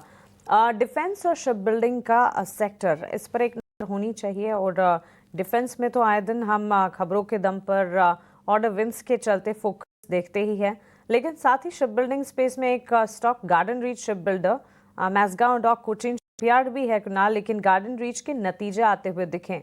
बाजार बंद होने के बाद ही नंबर्स आए थे और good strong set of numbers. लगभग मुनाफे के फ्रंट पर 60% की बढ़त देखी गई है। डिविडेंड का भी ऐलान किया गया है। अब स्टॉक में साइडवेज मोमेंटम दिखा है, लेकिन ये वही स्टॉक है जो कि मजबूती के साथ ट्रेंड कर रहा था। अगर पिछले 6 महीने 1 साल के चार्ट निकाल कर देखेंगे, नतीजों का एक्शन तो शायद दिखेगा ही, लेकिन टेक्निकली चार्ट्स में कोई स्ट्रेंथ नजर आती है? टेक्निकली चार्ट की बात करें तो फिलहाल कोई ऐसी स्ट्रेंथ मुझे दिख नहीं रही है। अब देखिए 2560 के अराउंड स्टॉक ट्रेड हो रहा है, एंड पिछले कई दिनों से स्टॉक रेंज बाउंड मोमेंटम में ही है। उतना ही नहीं, ऊपरी लेवल पे 20 एमए का स्ट्रॉन्ग रेजिस्टेंस भी है 2612 के अराउंड। सो व्यू मेरा फिलहाल साइडवेज का ही है। अगर 2612 के ऊपर अगर सस्टेन होता है तो फिर हम यहाँ पे एक बार खरीदारी करके चलने की सोच सकते हैं। फिलहाल जिस हिसाब से स्टॉक ट्रेड हो रहा है, लाइकली चांसेस है स्टॉक लो लेवल पे 2350 तक के भी लेवल दिखा सकता है। सो अगर खरीदारी करनी है तो 2615 के ऊपर ही करेंगे, नहीं तो इसको टोटली अवॉइड करके चलने की सलाह रहेगी। अगर पोजीशन है इंटैक्ट रखा जा सकता है, देखते हैं रिजल्ट का एक्शन है या नहीं। नई पोजीशन के लिए बिल्कुल अवॉइड कीजिएगा। फिलहाल साइडवेज मोमेंटम है और शायद ये जारी भी रह सकता है। चलिए, ब्रोकरेजेस के रेडार पर कौन से शेयर्स हैं, रिजल्ट वाइज क्या ब्रोकरेजेस एक्टिव होते हुए दिखे, और खबरें जिनके आगे ब्रोकरेजेस के भी रिपोर्ट्स आते दिखे हैं, ये सारा का सारा लेखा जोखा लेकर रहा रोज की तरह तृप्ति उपाध्याय हमारे साथ जुड़ गई हैं। गुड मॉर्निंग तृप्ति, बताएं ब्रोकरेजेस के रेडार पर आज क्या कुछ है? बिल्कुल मानसी, गुड मॉर्निंग। और सबसे पहले अदानी पोर्ट्स एंड एसीजेड पर नुवामा ने अपनी राय दी है। यहाँ पर इन्होंने खरीदारी की राय दी है। लक्ष्य इन्होंने 1900 का दिया है। आय, मुनाफा और एबिटा में इनको अनुमान से अच्छी बढ़ोतरी यहाँ पर नजर आई है। डोमेस्टिक पोर्ट्स रेवेन्यू देखे तो 13% तक बढ़ा है, जिसमें 8% की वॉल्यूम ग्रोथ है और ओवरऑल मार्केट शेयर अच्छा रहा है। ट्रेड डिसरप्शंस के कंपनी को लग रहा है कि आगे के लिए जो गाइडेंस है फिर भी उन्हें मजबूत यहाँ से नज़र आ रहा है। की रिस्क कौन से हो रहे हैं तो वो देख लेते हैं एक बार। जो करंट ट्रेड डिसरप्शन सिनेरियो बना हुआ है उस चलते यहाँ पर अभी भी नॉर्मलाइज होने के लिए चिंताएं बनी हुई नजर आ रही है। ग्रासिम इंडस्ट्रीज पर नुवामा ने अपनी राय दी है। होल्ड की रेटिंग यहाँ पर इन्होंने बरकरार रखी है। लक्ष्य 2971 से बढ़ाकर 3198 का दिया है। केमिकल सेगमेंट में कंपनी का प्रदर्शन काफ़ी अच्छा रहा। वहीं स्टैंड अलोन अगर हम यहाँ पर इनका देखें एबिटा तो 370 करोड़ की यहाँ पर ग्रोथ रही है, जो कि 13% का यहाँ per year on year basis पर, लेकिन 5% क्वार्टर ऑन क्वार्टर बेसिस पर यहाँ पर गिरावट नजर आ रही है। बिरला ओपस का डेकोरेटिव पेंट्स में अच्छा प्रदर्शन यहाँ पर नजर आ रहा है, लेकिन अनुमान से कम प्रदर्शन के कारण एबिडा में आगे के लिए इन्होंने 3% का कटौती यहाँ पर अनुमान में की है। इंडिगो पर नुवामा ने अपनी राय दी है। होल्ड की रेटिंग यहाँ पर दी है इन्होंने और लक्ष्य 5428 से घटाकर 5330 का दिया है। एबिडार अनुमान से करीब 39% कमजोर रहा है। वैल्यूएशन प्रीमियम ग्लोबल कॉम्पिटिटर्स की तुलना में यहाँ पर इनको ज़्यादा नज़र आ रहे हैं, जिससे कि आगे अब गलती की कोई गुंजाइश नहीं बचती हुई नज़र आ रही है। सन फार्मा पर नुवामा ने अपनी राय दी है। होल्ड की रेटिंग यहाँ पर इन्होंने दी है। लक्ष्य 1830 से घटाकर 1800 का कर दिया है। सभी मोर्चे पर देखे, चाहे वो आय हो, मुनाफा या एबिडा, सभी मोर्चे पर अनुमान से अच्छे नतीजे यहाँ पर नजर आए हैं। R&D खर्च बिक्री करीब 5.4% यहाँ पर नजर आई है। मार्च 2025 से ग्रॉस डेट इनका 2800 करोड़ बढ़ा है। वहीं हायर टैक्स रेट को देखते हुए FY27 में जो एक्सपेक्टेशंस है इनकी EPS में, उसमें 2% की यहाँ पर कटौती की गई है और होल्ड की रेटिंग यहाँ पर इन्होंने दी है। वारी एनर्जीज पर यहाँ पर मॉर्गन स्टैनली ने अपना आउटलुक लाल ओसवाल ने अपना आउटलुक दिया है। कंपनी के लिए जो FY 26 और 27 के लिए है वो मजबूत यहाँ पर आउटलुक नज़र आ रहा है। ऑर्डर बुक इनकी 47,000 करोड़ की हो गई है और अब कंपनी आगे के लिए यहाँ पर क्षमता विस्तार कर रही है। सेल हो गया, मॉड्यूल्स हो गया, इंगॉट में यहाँ पर ये क्षमता विस्तार की योजना बना रही है और एबिडा में आगे के लिए 43% और मुनाफे में करीब 40% के CAGR की यहाँ पर इनको उम्मीद है। पेटीएम पर देखें तो सिटी ने अपनी राय यहाँ पर खरीदारी की दी है और 1215 से बढ़ाकर 1500 का टारगेट इन्होंने यहाँ पर दे दिया है। UPI पर क्रेडिट में अच्छी तेज़ी से यहाँ पर इनको पेमेंट मार्जिन मजबूत नज़र आ रहा है। मार्जिन को लेकर इन्होंने यहाँ पर अनुमान बढ़ाया है। डिवाइस की कॉस्ट तेज़ी से घटी है। सभी पेमेंट एग्रीगेशन में ग्रोथ आउटलुक यहाँ से इनको मजबूत नज़र आ रहा है। वोडाफोन आइडिया पर सिटी ने अपनी राय रखी है, खरीदारी की राय दी है। टारगेट इन्होंने 10 से बढ़ाकर 14 रुपये का कर दिया है। AGR बकाया जो मामला इनका चल रहा था, सरकार की तरफ से यहाँ पर रिव्यू संभव है। फिलहाल सुप्रीम कोर्ट की तरफ से यहाँ पर वोडाफोन आइडिया मामले में राहत मिलती हुई नजर आई है। जी बिल्कुल तृप्ति, बहुत शुक्रिया। ढेर सारी ब्रोकरेज रिपोर्ट्स और ये सारी ब्रोकरेज रिपोर्ट्स इन ब्रीफ आपने हमें बताई। लेकिन चलिए, अ लॉट टू कंसिडर। इन तमाम ब्रोकरेज रिपोर्ट्स पर, खबरों वाले शेयर्स और रिजल्ट के एक्शन पर विस्तार से बातचीत जारी रहेगी। कुणाल परार तो हमारे साथ है ही, फंडामेंटल एक्सपर्ट महेश जोशी भी हमारे साथ जुड़ गए हैं। Mahesh, will come back to you और आपसे आपका आउटलुक और साथ ही आप फंडामेंटल तौर पर सेक्टर वाइज भी आपके अप्रोचेस जानेंगे, लेकिन एक छोटे से ब्रेक के उस पार। आपका फिर से स्वागत है पावर ट्रेड में और नतीजों की लंबी लिस्ट है और फटाफट उन पर राय लेते हैं। हमारे साथ मयूरेश जोशी भी जुड़ गए हैं, फंडामेंटल एनालिस्ट हैं, और कुणाल परार तो हैं टेक्निकल एनालिसिस करने के लिए। इंटरग्लोब एविएशन, इसके नतीजे तो कमज़ोर आए ही आए हैं क्योंकि हमने देखा है कि घाटा जो है थोड़ा बढ़ा है इंटरग्लोब एविएशन का, और मार्जिन में हालांकि थोड़ी सी हमने बढ़ोतरी देखी है। जो ब्रोकरेजेस की जो रिपोर्ट्स आई हैं वो भी थोड़ी से नेगेटिव साइड पर हैं क्योंकि नुवामा गोल्ड की रेटिंग दी है और लक्ष्य को घटा के उन्होंने कर दिया है 5,330 रुपए का। मयूरेश जी, इंटरग्लोब एविएशन काफ़ी लंबा समय बीत गया, फिर भी अभी एक्सपेंशन वाले मोड में ही कंपनी है। अभी हाल फिलहाल खबर आई थी कि एयरबस को उन्होंने 30 एयरक्राफ्ट के लिए ऑर्डर दिया है। एक रेंज में शेयर है, अगर हम पिछले 2-3-4 महीने से देखेंगे तो रेंज में फंसा हुआ है 6200 रुपए का स्तर अचीव करने के बाद। बाकी सारी चीजें तो ठीक ही है। इसके लिए आप जरा बताइए कि इंटरग्लोब एविएशन आज हो सकता है कि चीजों की चलती है शेयर गिरे, गिरावट पर खरीदना है या फिर अभी अवॉइड करें इसको? Morning Abhishek ji, I think you are absolutely right. एक रेंज बाउंड ट्रेड बिल्कुल रहा है इंटरग्लोब एविएशन के लिए, but it's based on factors कि नंबर्स में बहुत ज्यादा एंथुसियाज्म शायद देखा नहीं गया है। Even in the quarter gone by I think numbers थोड़े सॉफ्ट ही रहे हैं। कहीं ना कहीं I think over the past 1 year I think stock में एक ठीक ठाक मूव रही है, ऐसे नहीं है कि नहीं रही है। बट जहां तक नंबर्स का सवाल रहा है, मुझे लगता है आई थिंक क्रूड के प्राइसेस की वॉलेटिलिटी एटीएफ प्राइसेस पे कैसे रिफ्लेक्ट होती है, दूसरा यूटिलाइजेशन लेवल्स, लोड फैक्टर्स, और तीसरा इंटरनेशनल राउट्स, क्योंकि वो एक हाई एबिटार मार्जिन वाला एक सेगमेंट रहता है, तो इसमें कैसे वृद्धि रहती है ये देखना लाजमी होगा। बट कहीं ना कहीं आई थिंक नतीजे थोड़े सॉफ्ट ही रहे हैं। आई थिंक अभी जल्दबाजी ना करें। I think there will be a good time to enter the stock. Obviously promoter selling का जो एक ओवरहैंग बना रहता है, I think the stock has now digested that, क्योंकि प्रमोटर सेलिंग largely जस्टेड हो चुकी है as far as the markets are concerned. But ये नंबर्स कैसे इंप्रूव होंगे, क्या Q3 में एक सुधार देखा जाएगा with festive season, Christmas holidays etcetera, और क्या ये नंबर्स में रिफ्लेक्ट होंगे क्वार्टर ऑन क्वार्टर, ये स्ट्रीट देखना चाहेगा। But looking at purely numbers in the quarter gone by, soft numbers ही थे इंडिगो के लिए। सॉफ्ट नंबर हैं इंटरग्लोब एविएशन के। सन फार्मा की बात करें तो इसके नतीजे आए थे अनुमान के मुताबिक हैं। मार्जिन के फ्रंट पर थोड़ी सी निराशा है क्योंकि 60 बेसिस पॉइंट मार्जिन में हमने कमी देखी है। अदरवाइज प्रॉफिट हो या फिर रेवेन्यू हो या फिर एबिटा हो, वहां पर नंबर्स इसके ठीक ठाक हैं। सन फार्मा, कुणाल जी एक व्यू आपसे जानना चाहेंगे। सन फार्मा थोड़ा समय हो गया, 8-10 दिन हो गया कि 1700 रुपये वाला जो भाव है उसके इर्द गिर्द ही ये शेयर घूम रहा है। सन फार्मा क्या व्यू होगा शेयर को लेकर, क्या सलाह देंगे आप?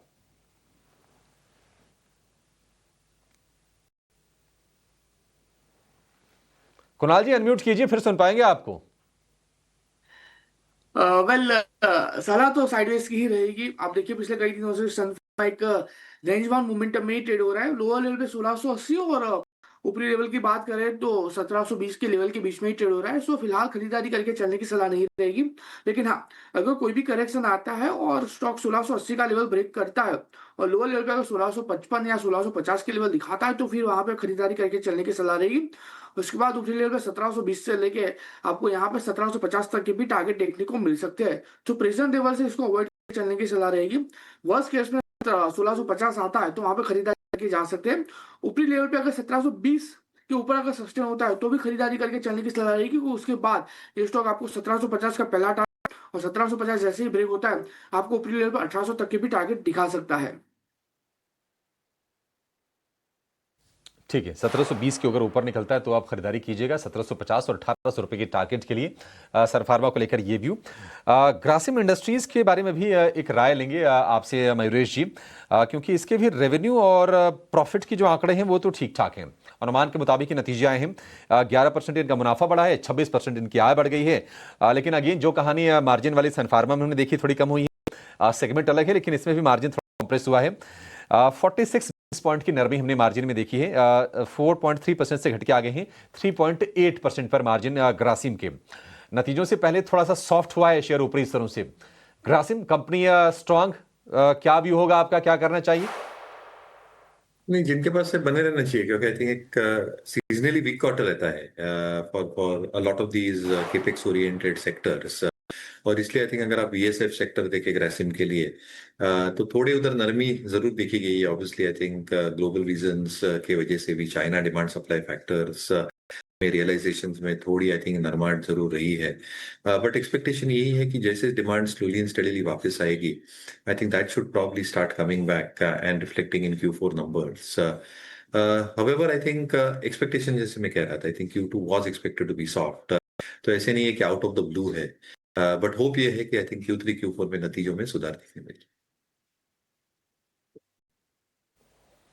ठीक है, ग्रासिम को लेकर ये व्यू। ग्रासिम को लेकर अपडेट ये भी है कि इनका जो पेंट वाला डिवीजन है बिरला ओपस, उसके जो सीईओ थे उन्होंने रेजिग्नेशन दे दिया है। कंपनी से उन्होंने अपनी राहें अलग कर ली हैं और इस पर ब्रोकरेजेस के रिपोर्ट्स भी आई हैं ग्रासिम पर। नुवामा ने इनका टारगेट बढ़ाया है। जायडस वेलनेस हमारे लिस्ट में अगला स्टॉक जिसके की नंबर आए हैं और इस पर व्यू आपसे कुणाल जी लेंगे। शेयर का भाव जरा चार्ट आप खोल के रखिए। रेवेन्यू करीब 32.5% बढ़ी है और अगर हम लॉस की बात करें तो लॉस इन्होंने रिपोर्ट किया है करीब 53 करोड़ रुपए का, 21 करोड़ रुपए के मुनाफे के अगेंस्ट। ये ईयर ऑन ईयर बेसिस पर ये है इसका प्रदर्शन। तो ये थोड़ी सी चिंताजनक जरूर है और मार्जिन भी हम देखिए सपाट है। तो कंपनी घाटे में आ गई है, बाजार थोड़ा इसको पनिशमेंट तो देगा ही। जायडस वेलनेस, क्या इस पर राय होगी आपकी? क्योंकि हमने देखा था कि जो शेयर है नतीजों से पहले थोड़ा ऊपरी स्तरों से प्रेशर झेल तो रहा है। वेल अभिषेक से बात करें जायडस वेलनेस की, 463 के अराउंड का क्लोजिंग हमें स्टॉक में देखने को मिला है एंड 20 डे में डेमा का नीचे का क्लोजिंग भी हमें देखने को मिला है। नाउ लाइकली चांसेस है स्टॉक फर्दर गिरावट भी हमें दिखा सकता है, क्योंकि जिस हिसाब से स्टॉक में ट्रेडिंग हो रही है फर्दर गिरावट हमें यहाँ पे स्टॉक में देखने को मिल सकती है। आरएसआई के फ्रंट पे भी देखने जाए तो 50 के नीचे आरएसआई का ट्रेडिंग है, तो लाइकली चांसेस है फर्दर गिरावट में स्टॉक यहाँ पे 440 और 440 अगर ब्रेक होता है तो फिर फर्दर गिरावट 430 तक के भी लेवल हमें दिखा सकता है। सो ओवरऑल व्यू जो है वो फिलहाल नेगेटिव साइड का ही है। अगर 430 के लेवल आते हैं और 430 पे अगर खरीदारी करके चलने का मौका मिलता है तो फिर मैं कहूंगा वहां पे खरीदारी करके चलने की सलाह रहेगी, क्योंकि मल्टीपल सपोर्ट है वहां पे और वहां से बाउंस बैक की उम्मीद है। सो यहाँ पे प्रेशर लेवल से तो अवॉइड करें। 430 आता है तो वहां पे आप खरीदारी करके जा सकते हो। ठीक है, 430 आए तो वहां पर आप खरीदारी कीजिए। 463 आज इसमें एक थोड़ी गिरावट आप देखेंगे तो जरूर। एक कंपनी जिसके नतीजे आए और वो कंपनी है सरकारी कंपनी BEML, भारत अर्थ मूवर्स लिमिटेड इसका नाम है। हमने देखा था कि हाल फिलहाल उनको काफ़ी अच्छे कॉन्ट्रैक्ट्स मिले थे, लेकिन नंबर्स थोड़े से हम देख रहे हैं कि प्रॉफिट के फ्रंट पर और रेवेन्यू के फ्रंट पर पिछले साल के सितंबर तिमाही के मुकाबले थोड़े सॉफ्ट आए हैं। मुनाफा इनका करीब 6% गिरा है और रेवेन्यू की बात करें तो उसमें भी करीब 2.5% के आसपास की गिरावट है। मार्जिन में मार्जिनल बढ़त है, 8.5% से बढ़कर 8.7% के मार्जिन इन्होंने रिपोर्ट किए हैं। लेकिन BEML मयूरेश जी, अगर हम पिछले 2-2.5 महीने की बात करें तो बहुत ही नैरो रेंज में कारोबार किया है। वैसे अगर देखेंगे तो बढ़िया परफॉर्मर रहा था ये, कहीं न कहीं आके अब एक रेंज में फंसा हुआ शेयर दिख रहा है। कैसी लगती है आपको कंपनी और आप क्या सलाह देंगे इसमें? नहीं, दो चीजें वापस ट्रेडिशनली सीजनली आई थिंक एक मानसून का क्वार्टर रहता है और इनकी जो एक्टिविटीज रहती है ये इम्पैक्ट हो जाती है उसके वजह से, तो उस कॉन्टेक्स्ट में मुझे लगता है आई थिंक नंबर्स ठीक ठाक ही आए हैं बीएमएल के। ऑब्वियसली आई थिंक जो एक्सपेक्टेशन हम सोच सकते हैं in terms of mining operations हो, गवर्नमेंट के केपेक्स प्लान्स हो, डिफेंस रिलेटेड इनिशिएटिव्स हो, इनकी ऑर्डर बुक हो, एक्सपेक्टेशन यही है कि आई थिंक Q3 में जैसे एक्टिविटी सुधरेगी और Q4 में सेकंड हाफ स्पेसिफिकली यहाँ पे एक सिग्निफिकेंट ट्रैक्शन शायद देखा जा सकता है। और इसलिए हमें लगता है आई थिंक नंबर्स एक पॉजिटिवली रिफ्लेक्ट करेंगे सेकंड हाफ के लिए। Eight the same time I think जो आप मार्जिन का परफॉर्मेंस कह रहे हैं वहां पे आई थिंक एक सुधार डेफिनेटली देखा जाएगा, क्योंकि जैसे एग्जीक्यूशन इंप्रूव होगा सेकंड हाफ में वो एक ऑपरेटिंग लेवरेज बैलेंस शीट पे प्ले आउट होगा। एंड कॉरस्पॉन्डिंगली आई थिंक जैसे मार्जिन इंप्रूव होंगे, आप भली बात ही जानते हैं कि आई थिंक जो बॉटम लाइन ग्रोथ रहेगी, कैश फ्लोज रहेंगे, आरओईज आरओसीज रहेंगे, इसमें भी थोड़ा सुधार देखा जाएगा। तो हम ऑप्टिमिस्टिक रहेंगे बीएमएल के ऊपर। हमें लगता है जो रेटिंग रैंकिंग इंस्टीट्यूशन होल्डिंग ये सारे पहलू जो हम कैंसिल में देखते हैं मार्केट्स ऑफ इंडिया में, ये सारे फैक्टर्स बीएमएल को फेवर करें। ठीक है, बी वेल्स को लेकर पॉजिटिव व्यू है। बी लेटर वाला एक और शेयर जिसके नतीजे हैं वो है कंपनी ब्रिटानिया। कई बार वैल्यूएशंस को लेकर हम सवाल पूछते हैं कि कितने ऊपर हैं वो, लेकिन नंबर्स उसके हैं बड़े अच्छे। प्रॉफिट में स्पेशली हमने 23% की ग्रोथ देखी है, और अगर हम मार्जिन देखें तो करीब 17% से बढ़कर पौने 20% की मार्जिन, लगभग 3% का उछाल, 293 बेसिस पॉइंट का अपमूव हमने मार्जिन में देखी है। कुणाल जी, नंबर अच्छे हैं ब्रिटानिया के, और हमने देखा था कि जो मंगलवार की क्लोजिंग थी शेयर में वो भी अच्छी थी। ब्रिटानिया गैप के साथ खुले, उसके बाद भी क्या लेना है इसको? वेल व्यू फिलहाल ब्रिटानिया को लेकर पॉजिटिव साइड का ही है। आप देखिए 100 डेज एमए का प्रॉपर सपोर्ट लेके काउंटर ने हमें क्लोजिंग दिखाया है। इतना ही नहीं, प्रीवियस जो बॉटम था 5780 के अराउंड का, उसका भी सपोर्ट काउंटर ने लिया हुआ है। सो कहीं ना कहीं यहाँ पे डबल सपोर्ट यहाँ पे काउंटर को मिलता हुआ हमें देखने को मिल रहा है ना। अगर प्री ओपनिंग में या तो ओपनिंग में अगर गैप अप ओपनिंग दे रहा है तो फिर रिस्क रिवॉर्ड आपके लिए प्रॉपर नहीं रहेगा नई पोजीशन बनाने के लिए। लेकिन अगर फ्लैट ओपन होता है तो फिर जो क्लोजिंग है मंडे का लो बनाया है 5775 के अराउंड, वही हम यहाँ पे ऐसे मेंटेन करके चलेंगे 5775। टारगेट की बात करते हैं तो इमीडिएट बेसिस पे 5960 का पहला टारगेट होगा। जैसे ही वो ब्रेक होता है आपको ऊपरी लेवल पे 6160 का दूसरा टारगेट भी देखने को मिल सकता है। सो view definitely positive side maintain करके चलने की सलाह है। ओपनिंग अगर नॉर्मल रहती है तो 5775 के एसएल के साथ यहाँ पे खरीदारी करके चलने की सलाह रहेगी। ब्रिटानिया को लेकर ये व्यू हो गया। अवंती फीड्स जो कि श्रिम्प कारोबार वाली ये कंपनी है, चारे बनाती है श्रिम्प के लिए, और इसके नतीजे काफ़ी अच्छे आए हैं, चाहे वो प्रॉफिट हो या फिर मार्जिन हो, सारे फ्रंट पर नतीजे इसके दिखाई दे रहे हैं दमदार। रेवेन्यू करीब 20% बढ़ा है, प्रॉफिट में 35% का उछाल है, और मार्जिन 10% से बढ़ के 12% के पार निकल गया है अवंती फीड्स का। हमने देखा था कि भारत अमेरिका में थोड़ी सी ना गर्मजोशी के संकेत जब आए, ट्रंप की तरफ से भी कुछ स्टेटमेंट आया, मोदी की तरफ से भी उन्होंने जवाब सॉफ्ट टोन में जब दिया, तो उम्मीदें बढ़ी कि शायद भारत अमेरिका बीच में अच्छी ट्रेड डील होगी, तो शेयर ये थोड़ा चला था। अक्टूबर का महीना इनके लिए अच्छा गया था। अवंती फीड 690 रुपए का भाव। मयूरेश जी, नंबर्स क्या आपने देखे इस अवंती फीड के? नहीं, अच्छे नंबर आए, बट ईयर ऑन ईयर आप ये भी समझना चाहिए कि थोड़ा बेस लोअर बेस से नंबर्स हैं। दूसरा आई थिंक जो डेवलपमेंट्स हो रही है, ऑस्ट्रेलिया ने श्रिम्प इंपोर्ट्स पे जो बैन लगाया था इतने वर्षों में, they have revoked that ban, और इसलिए आई थिंक एक पॉजिटिव न्यूज रहेगी श्रिम्प मेकर्स के लिए, as Australia will start importing that. At the same time I think जो एक ऑफसेटिंग इफेक्ट हो सकता है वो ये यूएस टैरिफ की वजह से, अगर वहां कुछ रेजोल्यूशन आता है तो कहीं ना कहीं आई थिंक जो अगले कुछ तिमाहियों के नंबर्स यहाँ पे जो एक हम डेट्रीमेंटल इफेक्ट सोच रहे थे वो शायद रिवर्स हो सकता है, with added revenues expected to come through from Australia, which is a key and a big market as well. यहाँ पे एक पॉजिटिव इम्पैक्ट देखा जा सकता है। तो आई थिंक नंबर्स अच्छे रहे हैं।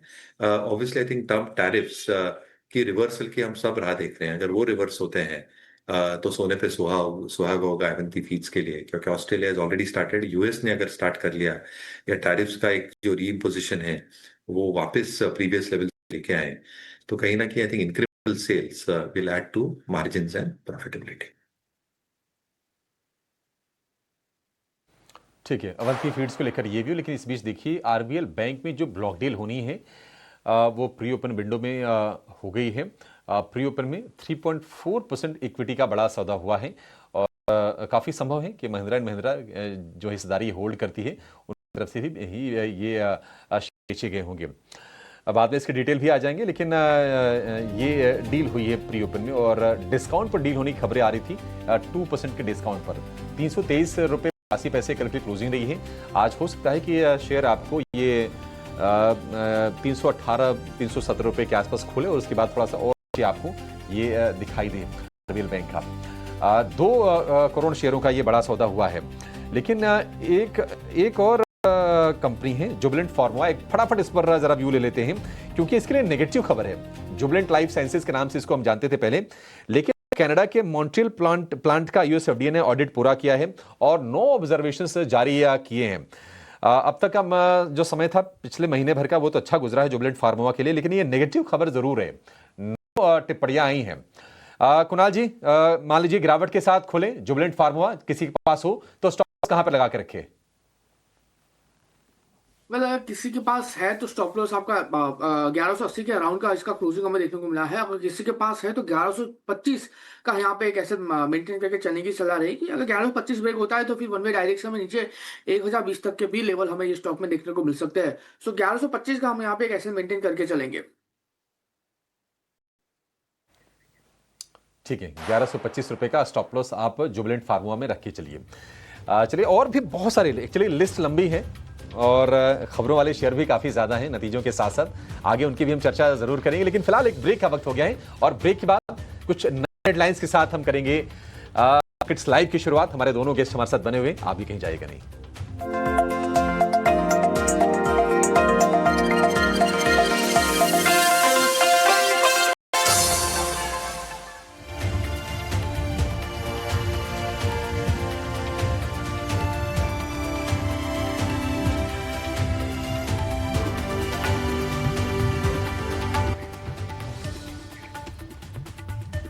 नमस्कार, ईटी नाउ स्वदेश एसबीआई लाइव स्टूडियो में आपका स्वागत है। आप देख रहे हैं मार्केट्स लाइव, आपके साथ मैं हूं मानसी दवे। और भारतीय बाजार के लिए आज का सत्र कैसा होगा, प्री ओपन लेवल्स किस तरह के नजर आ रहे हैं, रिजल्ट बैक्ड एक्शन कैसा दिखेगा, ये सारी के सारे एक्शन के साथ हम मौजूद हैं आपके सामने।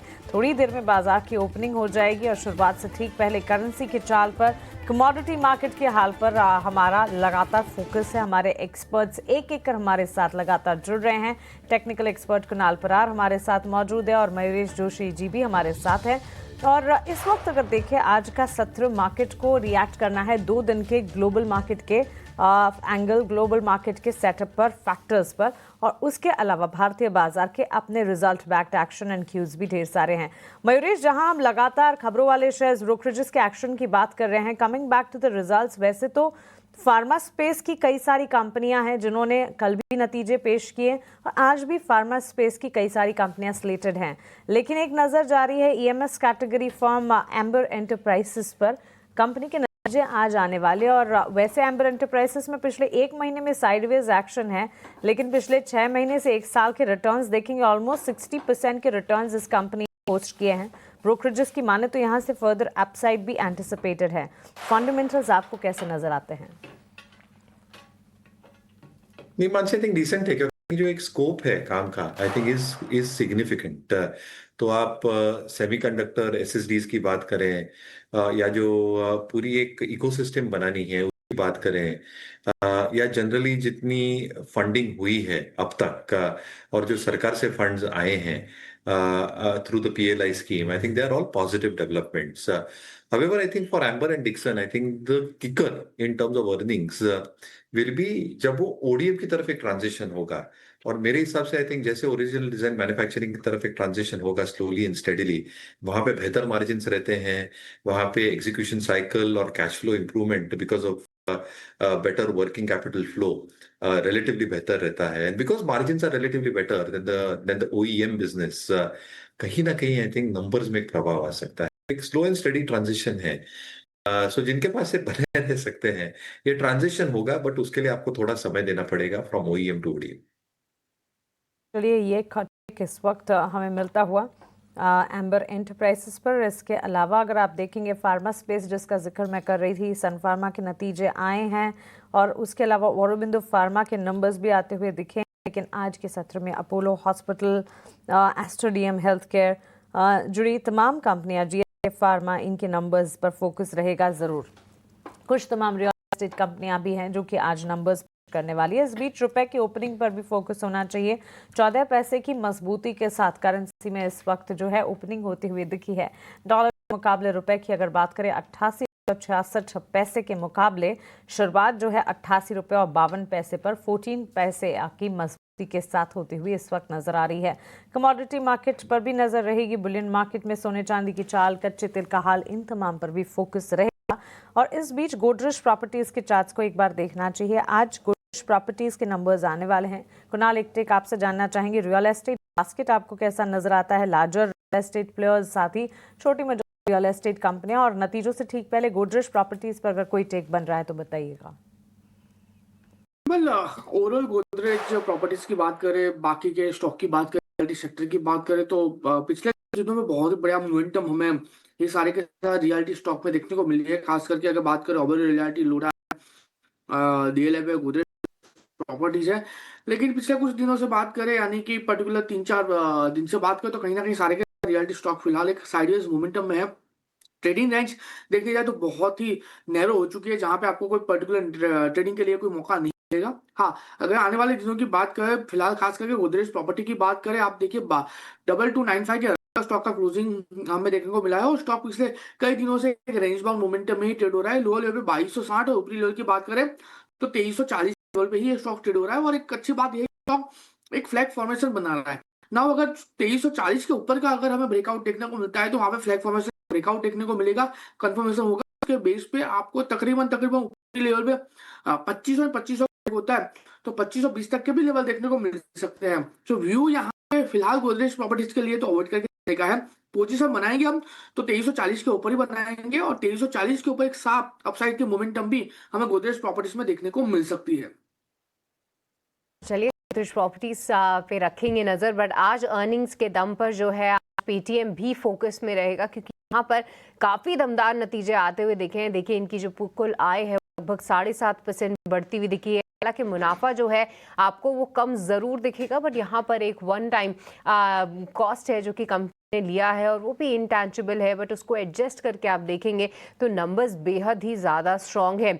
एआई पर काफ़ी ज़्यादा फोकस कर रही है कंपनी और अपने आने वाले ग्रोथ ट्रिगर्स में एआई एक बड़ा ट्रिगर साबित हो सकता है, एक अच्छे तरीके से जो है इनके अर्निंग्स को सपोर्ट कर सकता है, ऐसा कंपनी का मानना है। जहां रेवेन्यू और कॉस्ट गेन्स भी एक्सपेक्टेड है। मर्चेंट्स, पेटीएम मनी, इंश्योरेंस को एक्सपैंड कैसे करना है उसमें भी जो है एआई अपना रोल प्ले करेगा। तो अच्छी कमेंट्री भी रही है और दमदार नतीजे भी रहे हैं। मयूरेश, एक बार आपका टेक पेटीएम पे, अगर आप इसकी अर्निंग्स को क्लोजली ट्रैक आपने किया हो तो? नहीं, बिल्कुल किया सृष्टि, मॉर्निंग एज वेल। तो stellar numbers हैं और again I think commentary is very very positive, तो I think the street will take it with both hands. और जितनी आई थिंक एक नेगेटिव खबर थी, I think the stock has already reacted to that very very positively पिछले एक वर्ष में।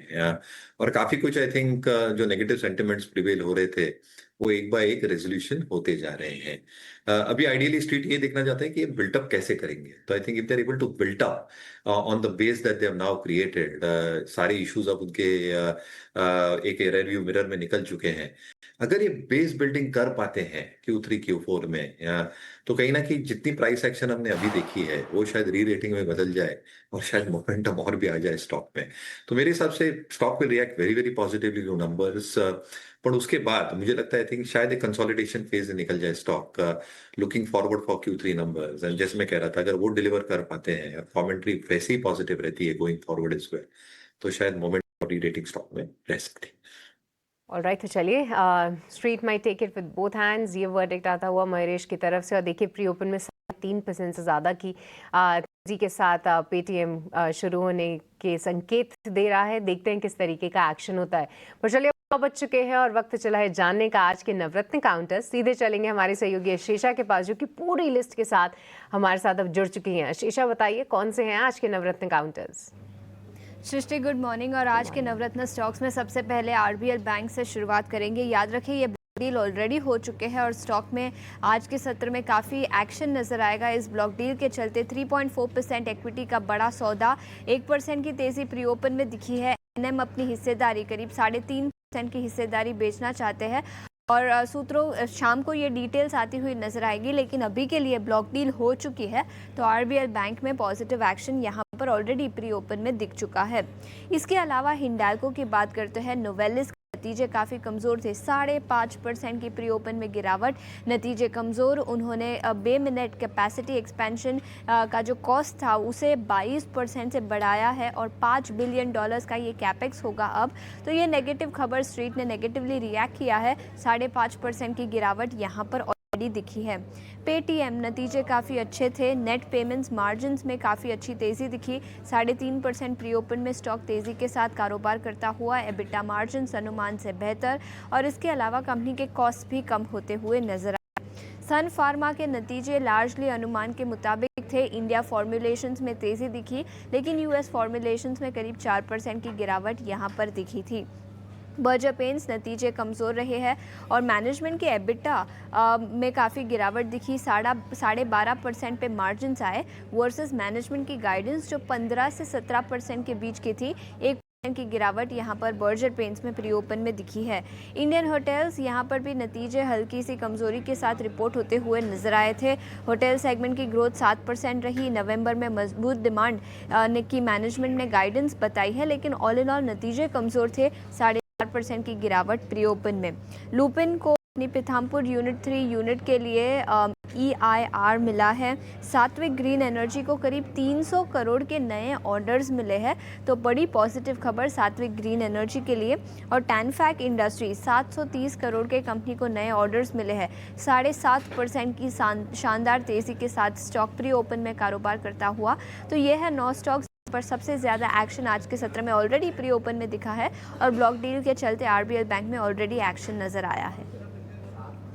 राइट शीशा, बहुत बहुत शुक्रिया आपको ये बताने के लिए कि कौन से हैं वो नवरत्न काउंटर्स जो कि आज फोकस में रहेंगे। पर शीशा हाईलाइट कर रही थी कि हिंडाल्को भी फोकस में रह सकता है क्योंकि नोवोलिस जो इनकी की सब्सिडरी है उसके नतीजे आए हैं जहाँ पर नंबर्स जो हैं कमज़ोर दिख रहे हैं। इनके एडजस्टेड एबिटा में साल दर साल 9% की गिरावट देखने को मिली है। केपेक्स जो है वो काफ़ी बढ़ता हुआ दिखा है और उसका जो है एक इम्पैक्ट आने वाले समय में हो सकता है।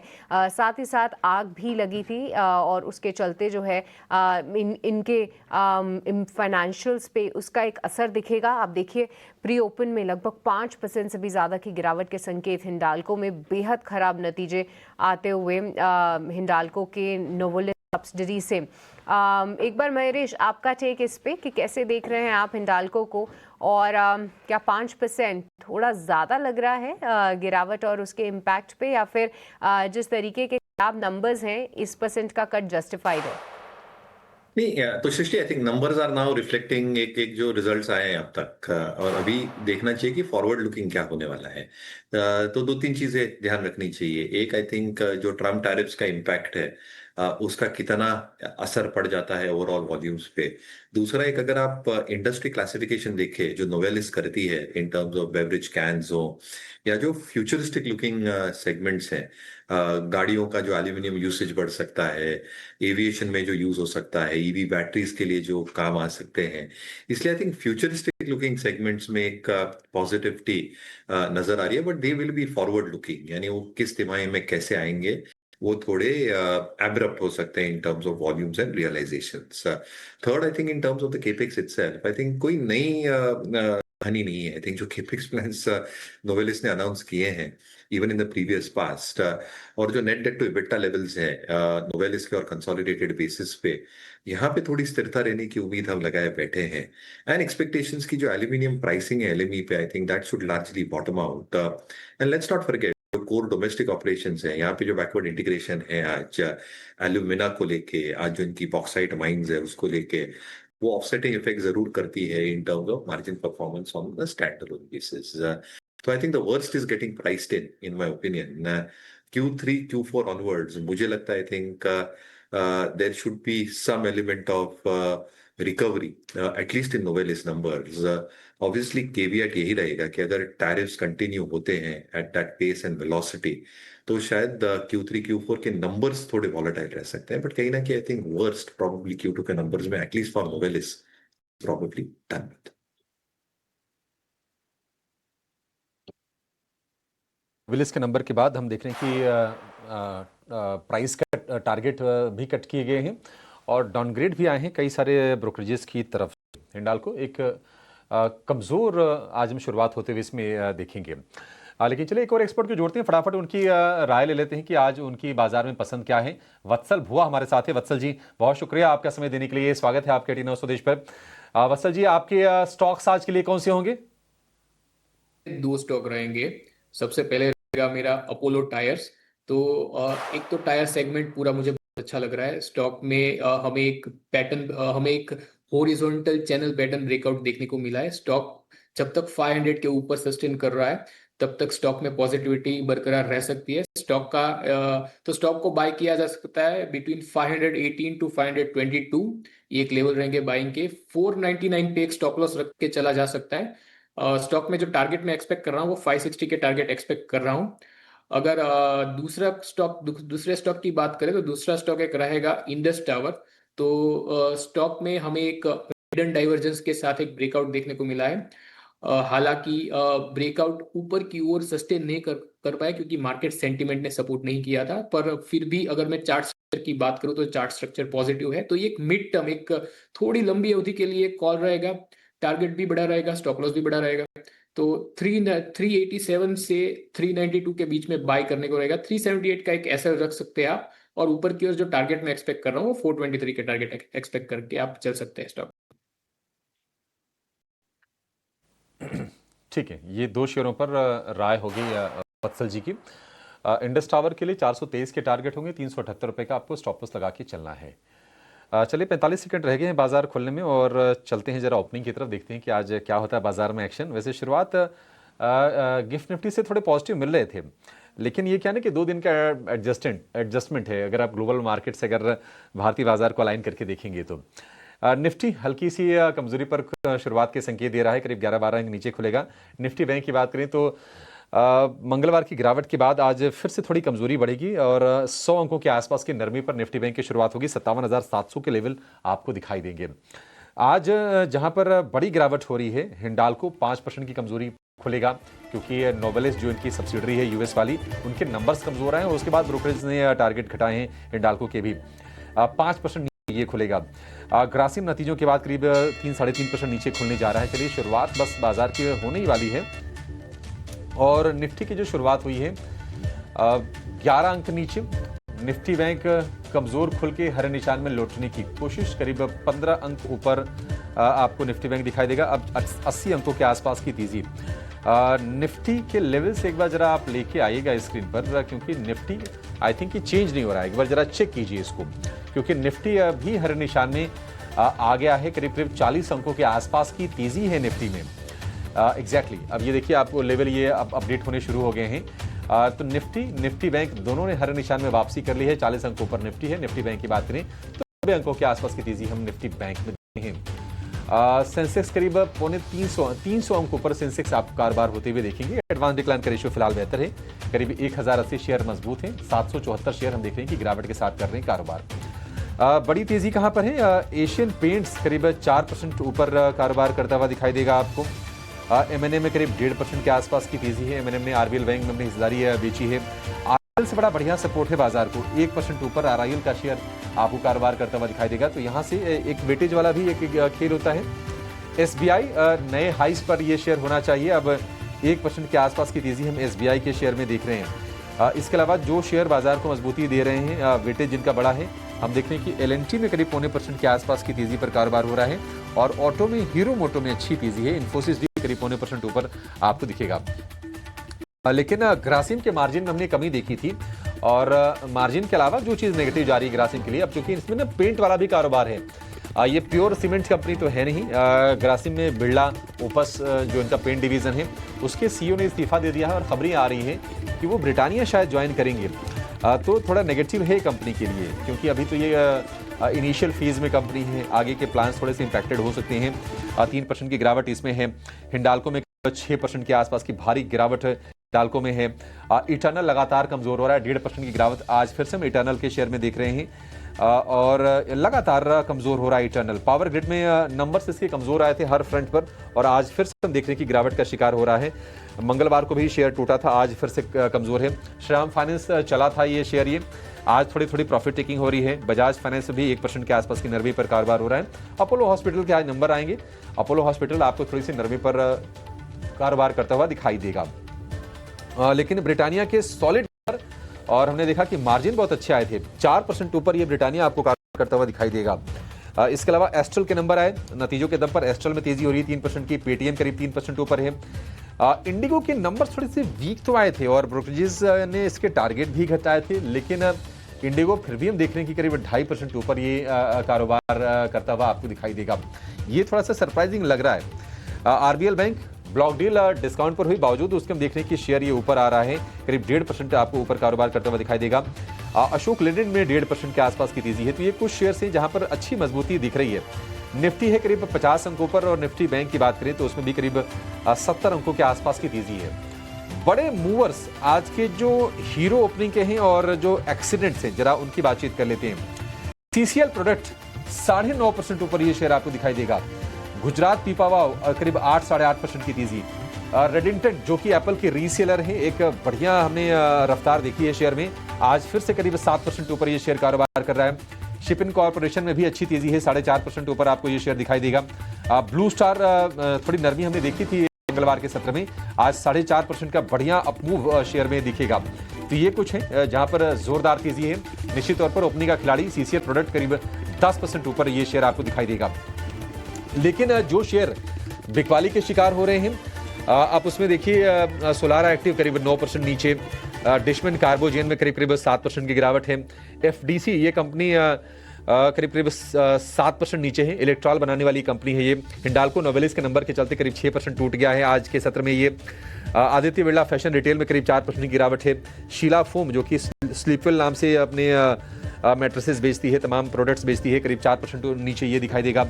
ग्रासी में 4% की गिरावट बढ़ती हुई।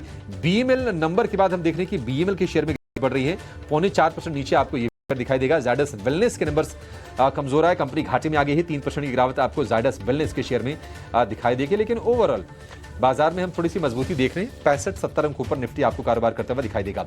एक बार जरा देखते हैं कि इंडेक्स लेवल पर क्या हो रहा है, कहां से सपोर्ट है, कहां से प्रेशर आज है। ऑटो सपोर्ट करने का काम कर रहे हैं, 1% ऊपर है निफ्टी का auto index. Consumer durable index BSc का वो भी करीब 1% ऊपर आपको दिखाई देगा। एफएमसीजी में, आईटी में, पीएसयू में भी आज के सत्र में बाइंग है और फार्मा स्टॉक्स में सिलेक्टिव बाइंग हम देख रहे हैं आज के सत्र में। लेकिन जहां से प्रेशर है, मेटल स्टॉक्स कमजोर है, इंडेक्स 1% नीचे है। कमोडिटीज में थोड़ा प्रेशर दिखाई देगा, सरकारी शेयर थोड़े से नीचे आपको नजर आएंगे और जो स्मॉल कैप वाला जो खेमा है वो थोड़ा सा निराश कर रहा है। मिड कैप इंडेक्स जो है वो सपाट है, स्मॉल कैप थोड़ा सा नरम दिखाई दे रहा है। इसके चलते मार्केट की जो ब्रेथ है उतनी अभी तगड़ी ये नहीं है, क्योंकि 1239 शेयर ही मजबूत हैं और 1187 शेयर कमजोरी वाले हैं, क्योंकि स्मॉल कैप का पार्टिसिपेशन नहीं है। लेकिन ये है कि फ्रंट लाइनर जो स्टॉक्स हैं जिनका वेटेज अच्छा है, रिलायंस, एल&टी, एसबीआई, ये 1% से ज्यादा के गेंस के साथ कर रहे हैं कारोबार। सीधे चलेंगे अपने एक्सपर्ट्स के पास और उनसे जानेंगे ओपनिंग के लिए शानदार ट्रेड्स।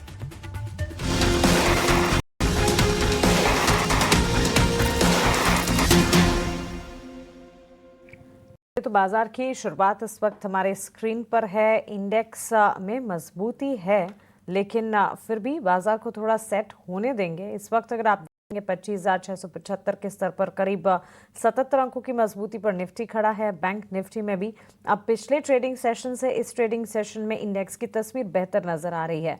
पिछले सेशन में हमने देखा था कि बोथ ऑफ इट निफ्टी में काफी ज्यादा वॉलेटाइल मूव्स और गिरावट की तरफ ये मूव्स जाते हुए इस वक्त शुरुआती तौर पर मजबूती है, लेकिन कितनी कायम रहेगी, कितनी टिकेगी, इस पर नजर रखनी होगी। एम&एम, Reliance, L and T, Asian Paints, SBI से सबसे ज्यादा कंट्रीब्यूशन लार्जर प्लेयर्स में, और साथ ही Hindalco, Grasim, power grid, HDFC bank, Apollo hospital जैसे काउंटर्स जहां से बिकवाली है। कुणाल, कैसे देख रहे हैं बाजार की शुरुआत को और शुरुआत में ओपनिंग ट्रेड्स क्या होंगे आपकी तरफ से? बाजार की शुरुआत बढ़िया हुई है, 25,600 8 के अराउंड निफ्टी है, कहीं ना कहीं लग रहा था कि कंटिन्यू हो सकती है डाउनसाइड की मोमेंटम, बट शुरुआती सेशन में अच्छी खासी रैली हमें देखने को मिल चुकी है। लेकिन मैं यहाँ पे वेट एंड वॉच करके चलने की सलाह दूंगा, क्योंकि नॉर्मली ऐसा होता है कि 10 बजे से पहले एक अच्छी खासी शुरुआत हमें देखने को मिल सकती है और 10 बजे के बाद ही ट्रेंड आपका जो है रिवर्स होना चालू हो जाता है। तो यहाँ पे कोई नई पोजीशन पर्टिकुलरली फ्यूचर वाइज में बना के चलने की सलाह नहीं दूंगा। तो अब बात करते हैं स्टॉक स्पेसिफिक, तो एक बहुत ही बड़ा स्टॉक ध्यान में आया है जिसने ब्रेकआउट भी दिया हुआ है और 100-200 डेज एमए के ऊपर भी ट्रेड हो रहा है। आप वॉल्यूम एक्टिविटी की भी बात करो तो वॉल्यूम एक्टिविटी भी बहुत ही बढ़िया लेवल पे है। स्टॉक का नाम है एस्ट्रल लिमिटेड। स्टॉक ने ऑलरेडी सिमेट्रिकल ट्रायंगल फॉर्मेशन का ब्रेकआउट दे दिया है एंड लग रहा है कि आने वाले दिनों में बहुत ही बढ़िया मोमेंटम आपको ये स्टॉक दे सकता है। 1560 के अराउंड ये स्टॉक ट्रेड हो रहा है, खरीदारी करके चलने की सलाह रहेगी प्रेजेंट लेवल से। 1480 का हम यहाँ पे एसएल मेंटेन करके चलेंगे। टारगेट की बात करते हैं तो पहला टारगेट जो होगा वो 1530 का होगा 30, एंड जैसे ही वो ब्रेक होता है 1565 का दूसरा टारगेट भी हमें यहाँ पे देखने को मिल सकता है। तो एस्ट्रल पे यहाँ पे पोजीशन बना के चलने की सलाह रहेगी। कल बाजार खुलने के साथ ये मेरे फोकस रेडार पर भी आया था। 3.25% की गेंस हैं, तेजी लगातार बढ़ती हुई, अच्छी मजबूती का यहाँ पर एक्शन 1513 के लेवल्स पर एस्ट्रल में अच्छी बढ़त पर कामकाज। सीसीएल प्रोडक्ट, रेडिंगटन जैसे काउंटर्स को हमें हमारे ओपनिंग के खिलाड़ी में एडप्ट करना चाहिए। 9 से 10% के गेंस यहाँ पर देखने को मिले हैं। बाजार खुलने से ठीक पहले शिप बिल्डिंग स्पेस पर हमने बात करी थी। Garden reach ship builders, Mazagon dock, Cochin shipyard, इन पर भी नजर रखें। शिपिंग कॉर्पोरेशन ऑफ इंडिया में करीब 5 से 6% तक की तेजी नजर आ रही है। निफ्टी नेक्स्ट कैटेगरी के कुछ तमाम स्टॉक्स की अगर बात करें, Britannia, LTI, Mindtree, TVS Motors जैसे काउंटर्स हैं जो कि आउट परफॉर्म करते हुए करीब 4% की गेंस ब्रिटानिया के स्टॉक प्राइस में। इस बीच वत्सल बुआ तो है हमारे साथ, उनसे के ट्रेड्स जानेंगे। गौरव शर्मा हमारी पैनल पर जुड़े हैं। गौरव, गुड मॉर्निंग, स्वागत है आपका 18 हाउस स्वदेश पर। आपके ओपनिंग ट्रेड से शुरुआत करेंगे। Hi Mansi, good morning. Good morning to the panelists and to the viewers. The opening trades में पहला स्टॉक जो मैं चुन रहा हूँ that is Cholamandalam finance. NBFC space में अभी काफी स्टीम बाकी है एंड चोला फाइनेंस एक परफॉर्मर बन सकता है। थोड़ा सा अभी जो मैंने व्यू लिया है वो नियर टर्म का व्यू लिया है, बट एक मीडियम टू लॉन्ग टर्म के लिए भी पॉजिटिव हूँ। करंट लेवल जैसे कि चल रहा है अभी 1737, 1737 और लेवल्स, करंट लेवल पे बाई की सलाह रहेगी। 1690 के करीब का स्टॉप लॉस लगाइए और 1850 1850 के टारगेट्स हम देख सकते हैं। एक और स्टॉक जो मैंने चुना है वो है हॉस्पिटल स्पेस से। हॉस्पिटल स्टॉक्स ने आउट परफॉर्म किया है Apollo and Fortis larger players ने। मैं उम्मीद कर रहा हूँ जो स्मॉलर और जो मिड कैप स्पेस है वहां से भी अब कंट्रीब्यूशन आएगा। नारायण हृदय इज वन स्टॉक जो मुझे काफी अट्रैक्टिव लग रहा है। Current level that is 1831 buy कर सकते हैं इसे, और stop loss is also close by 1770 1770 का स्टॉप लॉस लगा के 1950 के करीब के टारगेट्स इसके अंदर देखे जा सकते हैं। चलिए, ट्रेडिंग आइडियाज गौरव शर्मा जी की तरफ से भी आपके स्क्रीन पर स्टॉप लॉस स्ट्रेटजी पूरी आपके स्क्रीन पर रिफ्लेक्ट होती हुई। वत्सल जी, आप बताएं आपकी तरफ से आज ओपनिंग ट्रेड्स क्या हों? तो मेरी तरफ से ओपनिंग ट्रेड में रहेगा रेडिको खैतान। ये काउंटर ही मेरा एक फेवरेट काउंटर है। तो स्टॉक पे 3250 के अराउंड ट्रेड कर रहा है, तो 3250 पे बाइंग कर सकते हैं। 3150 का एक एसएल रहेगा। ऊपर की ओर जो टारगेट मैं एक्सपेक्ट कर रहा हूँ वो 3450 के टारगेट एक्सपेक्ट कर रहा हूँ। दूसरा एक स्टॉक रहेगा शिपिंग कॉर्पोरेशन ऑफ इंडिया। तो स्टॉक में हमें एक वीकली में head and shoulder pattern breakout देखने को मिला है। ब्रेकआउट के बाद, रिट्रेसमेंट के बाद वापस स्टॉक ने अपना जो मोमेंटम है वो कैरी किया है। तो 263 पे बाइंग रहेगा, 250 का एक एसएल रहेगा। ऊपर की ओर जो मैं टारगेट एक्सपेक्ट कर रहा हूँ वो 281 के टारगेट एक्सपेक्ट करके चल सकते हैं आप। भाई देखिए, एक तरफा इसने चाल दिखाई है और क्या शानदार मूव्स जो हैं आते हुए दिखे हैं। बट इस बीच एक बार इंडेक्स पर भी नजर डालें तो लगभग सपाट कारोबार निफ्टी बैंक में, और निफ्टी बैंक तो अब लाल निशान में भी फिसलता हुआ नजर आ रहा है। कौन काउंटर्स हैं जो मार्केट को सपोर्ट कर रहे हैं? उनमें लीड करता हुआ दिख रहा है एशियन पेंट्स। यहाँ पर देखिए बर्जर पेंट्स के नतीजे अच्छे नहीं आए। बिरला ओपस से जो है मैनेजमेंट का एग्जिट हुआ और कहीं ना कहीं ये एशियन पेंट्स के लिए एक अच्छा ट्रिगर साबित हो सकता है। इसीलिए आप देख रहे हैं स्टॉक में 5% का उछाल आप देखेंगे।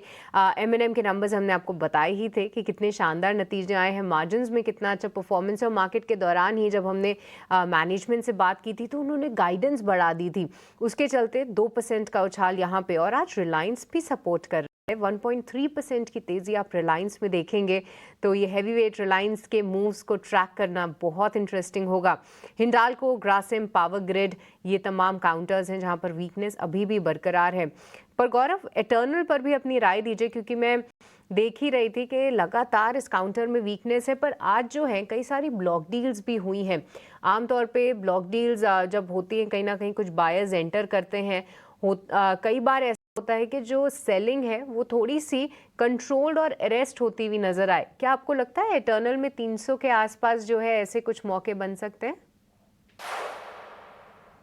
सृष्टि, इटर्नल एक ऐसा स्टॉक रहा है जिसने एक स्टेलर परफॉर्मेंस दिया है, स्ट्रेट फॉरवर्ड अपमूव दिया है और राइट अलोंग का मौका जरूर था, लेकिन बीच में मौका नहीं दिया है। अभी ये जो करंट डिप जो हमें देखने को मिल रहा है, मैं उसे एक बाइंग अपॉर्चुनिटी की तरह कंसिडर कर रहा हूँ। टेक्निकल चार्ट्स की बात करूँ, फंडामेंटल्स, फाइनेंशियल्स की बात करूँ, तो ऑल आर सपोर्टिव।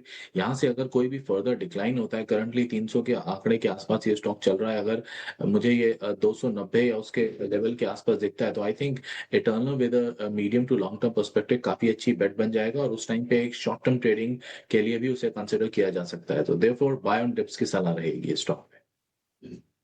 टर्नल के लिए आपके लिए टेक्निकल चेक, बट आज डिलीवरी भी फोकस में है क्योंकि यहाँ पर 6% की गिरावट है। अब देखिए यहाँ पर भी हमने एक दफा मूव्स देखे और कंपनी ने एक टर्न अराउंड भी दिखाया है अपने फाइनेंशियल परफॉर्मेंस में, पर इस क्वार्टर फिर से उन्होंने एक बार लॉस घोषित किया है, जहां पर Q2 FY26 में आप देखें, FY25 में माफ कीजिएगा देखेंगे तो 10 करोड़ का प्रॉफिट था, बट अब 50 करोड़ का घाटा कंपनी दर्ज करती हुई नजर आई है। डिलीवरी अगर हम दिखा पाएं तो, और वहां पर जो EBITDA मार्जिन्स हैं हालांकि वो स्थिर हैं, रेवेन्यू में एक उछाल है, बट बॉटम लाइन पे जो है कंपनी ने एक लॉस घोषित किया है। एक बार इंट्राडे का चार्ट आपकी स्क्रीन पे है, वहां पे आप देखिए 6% का कट डिलीवरी में।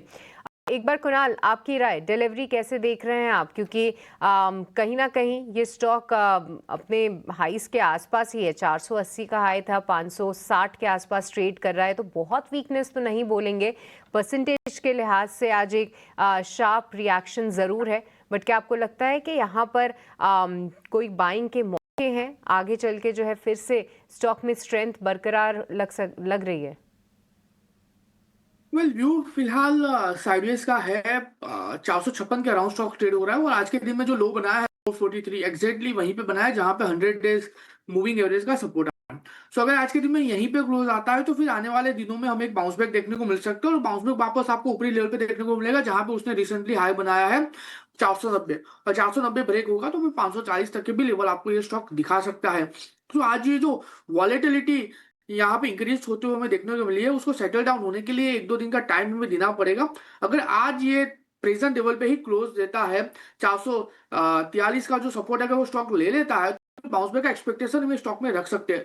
तो ये स्टॉक आपके वॉच लिस्ट में जरूर से होना चाहिए, लेकिन फिलहाल आज के उसको बाइंग करने से आप दूर रहिए।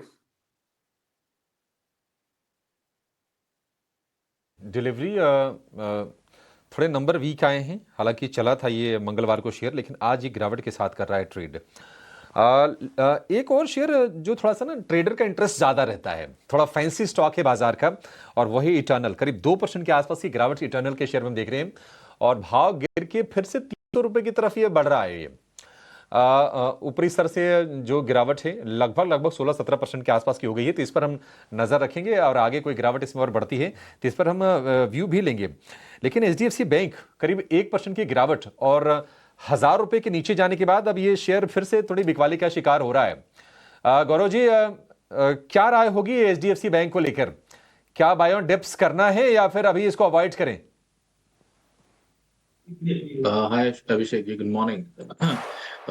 HDFC बैंक एक ऐसा शेयर है, उसके आई थिंक उसमें बाय ऑन डिप्स की सलाह तो आई थिंक हमेशा और हर सीजन में बनी ही रहती है, बट बिल्कुल शॉर्ट टर्म ट्रेडिंग पर्सपेक्टिव की बात करूं तो अभी थोड़ा सा वेट कर लेते हैं, थोड़ी नरमी मिल जाएगी। सो लेट्स सी कितने लेवल्स तक आते हैं, क्या कोई रीजनेबल डिप मिलता भी है जिसके अंदर हम बाय कंसिडर कर पाए, या अभी जस्ट ये 1-8% थोड़ा बहुत नीचे जाके वापस अपना देगा। So I think there is a lot of things जो कि कंसिडर करनी है। तो from a short term trading stand point थोड़ा सा भी वेट कर लेते हैं इन लेवल्स पे। मैं कोशिश करूंगा थोड़ा सा मोमेंटम बने तो इसके अंदर एंटर करूं, बिकॉज 1-2 दिन के ट्रेड के हिसाब से HDFC बैंक एक ऐसा स्टॉक है जो हो सकता है हमें निराश भी कर दे और उस तरीके की परफॉर्मेंस ना दे।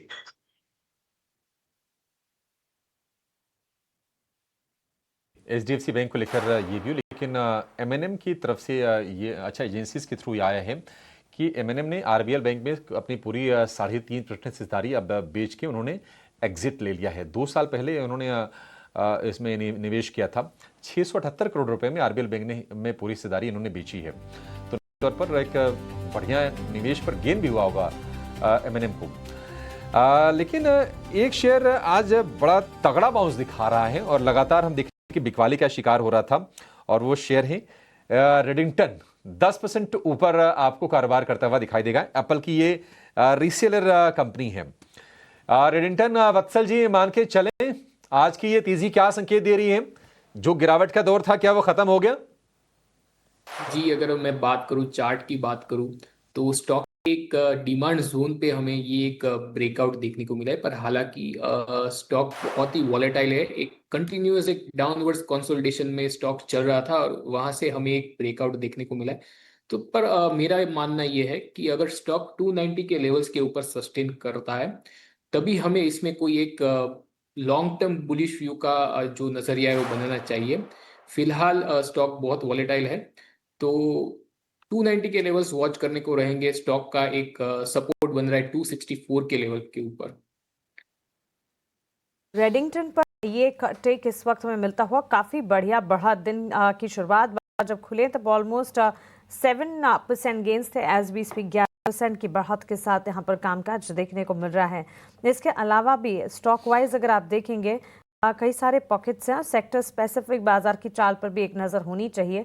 इस वक्त अगर आप देखें ऑटोमोबाइल सेक्टर, सरकारी बैंक का खेमा, आईटी, एफएमसीजी और फार्मा, ये 4 से 5 सेक्टर है जो कि बाजार में अच्छी मजबूती दिखा रहे हैं। खरीदारी के स्तर यहाँ पर ऑटो सेक्टर जो है आउट परफॉर्म करता हुआ, लेकिन banks and financials, energy, real estate है, फाइनेंशियल मेटल्स, ये सेक्टर्स में बिकवाली भी है। सरकारी बैंक को एक बार पुल करते हैं और वत्सल, येट अनदर डे, इनफैक्ट गौरव आपसे एक टेक जानना चाहेंगे। दूसरा सेशन लगातार जबकि सरकारी बैंक्स में अच्छी मजबूती नजर आ रही है। लास्ट सेशन में भी सरकारी बैंक्स ही बाजार को सपोर्ट कर रहे थे। आज अगर देखें SBI, Canara bank, bank of Baroda, ये तमाम स्टॉक्स में अच्छी खासी मजबूती है। कोई particular script PSU bank space में जो आपकी पसंदीदा लिस्ट में शामिल है? लंबी है। Top 4-5 PSU banks have been the favourites, और मैं आई थिंक लगातार बोलते हुए आ रहा हूँ इस चीज को। SBI and Canara bank still remain my favourites, no doubt on that front. छोटे और मंझोले बैंकों में थोड़ा इधर उधर चलता रहेगा। Union bank, central bank are also part of this.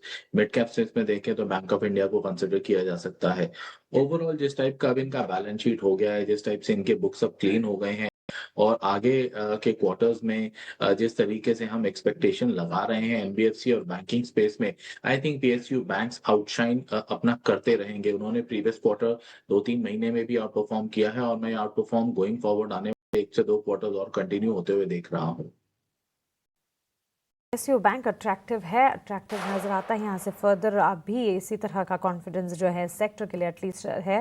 And yes, banks and financial वैसे backbone of the economy, credit growth scenarios, deposit growth scenarios पर लगातार फोकस होना भी चाहिए। और क्वार्टरली अपडेट्स भी बैंक्स, फाइनेंशियल्स, लार्जर बैंक्स के at least जो है वो अच्छे आते हुए दिखे थे। हालांकि फाइनेंशियल्स, निफ्टी फिनेंस इंडेक्स में इस वक्त हम देख रहे हैं कमजोरी फिलहाल नजर आ रही है। फाइनेंशियल सर्विसेज में बिकवाली का दबाव है। लेकिन ऑटो सेक्टर पर वत्सल एक टेक आपसे भी जानना चाहेंगे। ऑटो बिक्री के आंकड़े आते हुए अच्छे आंकड़े नजर आए। इन दिनों ऑटो सेक्टर पर से जुड़ी खबरें भी ढेर सारी आती हैं, और फेस्टिविटीज़, दिवाली के ठीक आसपास, नवरात्रि के ठीक आसपास काफ़ी हद तक डिमांड में बढ़ोतरी भी हुई थी। आज के सत्र के लिए out performing top best performing sector auto sector है। ऑटो एंसरी की चाल कैसी नजर आती है? कोई पर्टिकुलर स्टॉक अगर आपके फोकस रेडार पर है? ये अगर मैं ऑटो की बात करूं, ऑटो इंडेक्स की बात करूं, तो स्टॉक में एक अच्छा खासा बुलिश हिडन डाइवर्जेंस देखने को मिल रहा है।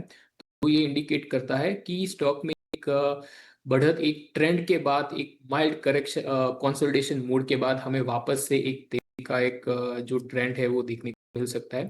तो टॉप पिक एमएनएम ही रहेगा, जो निफ्टी ऑटो इंडेक्स का भी एक आउट परफॉर्मर रहा है। हालांकि निफ्टी ऑटो इंडेक्स में कई सारे स्टॉक ने बहुत अच्छा परफॉर्म किया है, पर मेरा जो पिक रहेगा वो रहेगा एमएनएम रहेगा।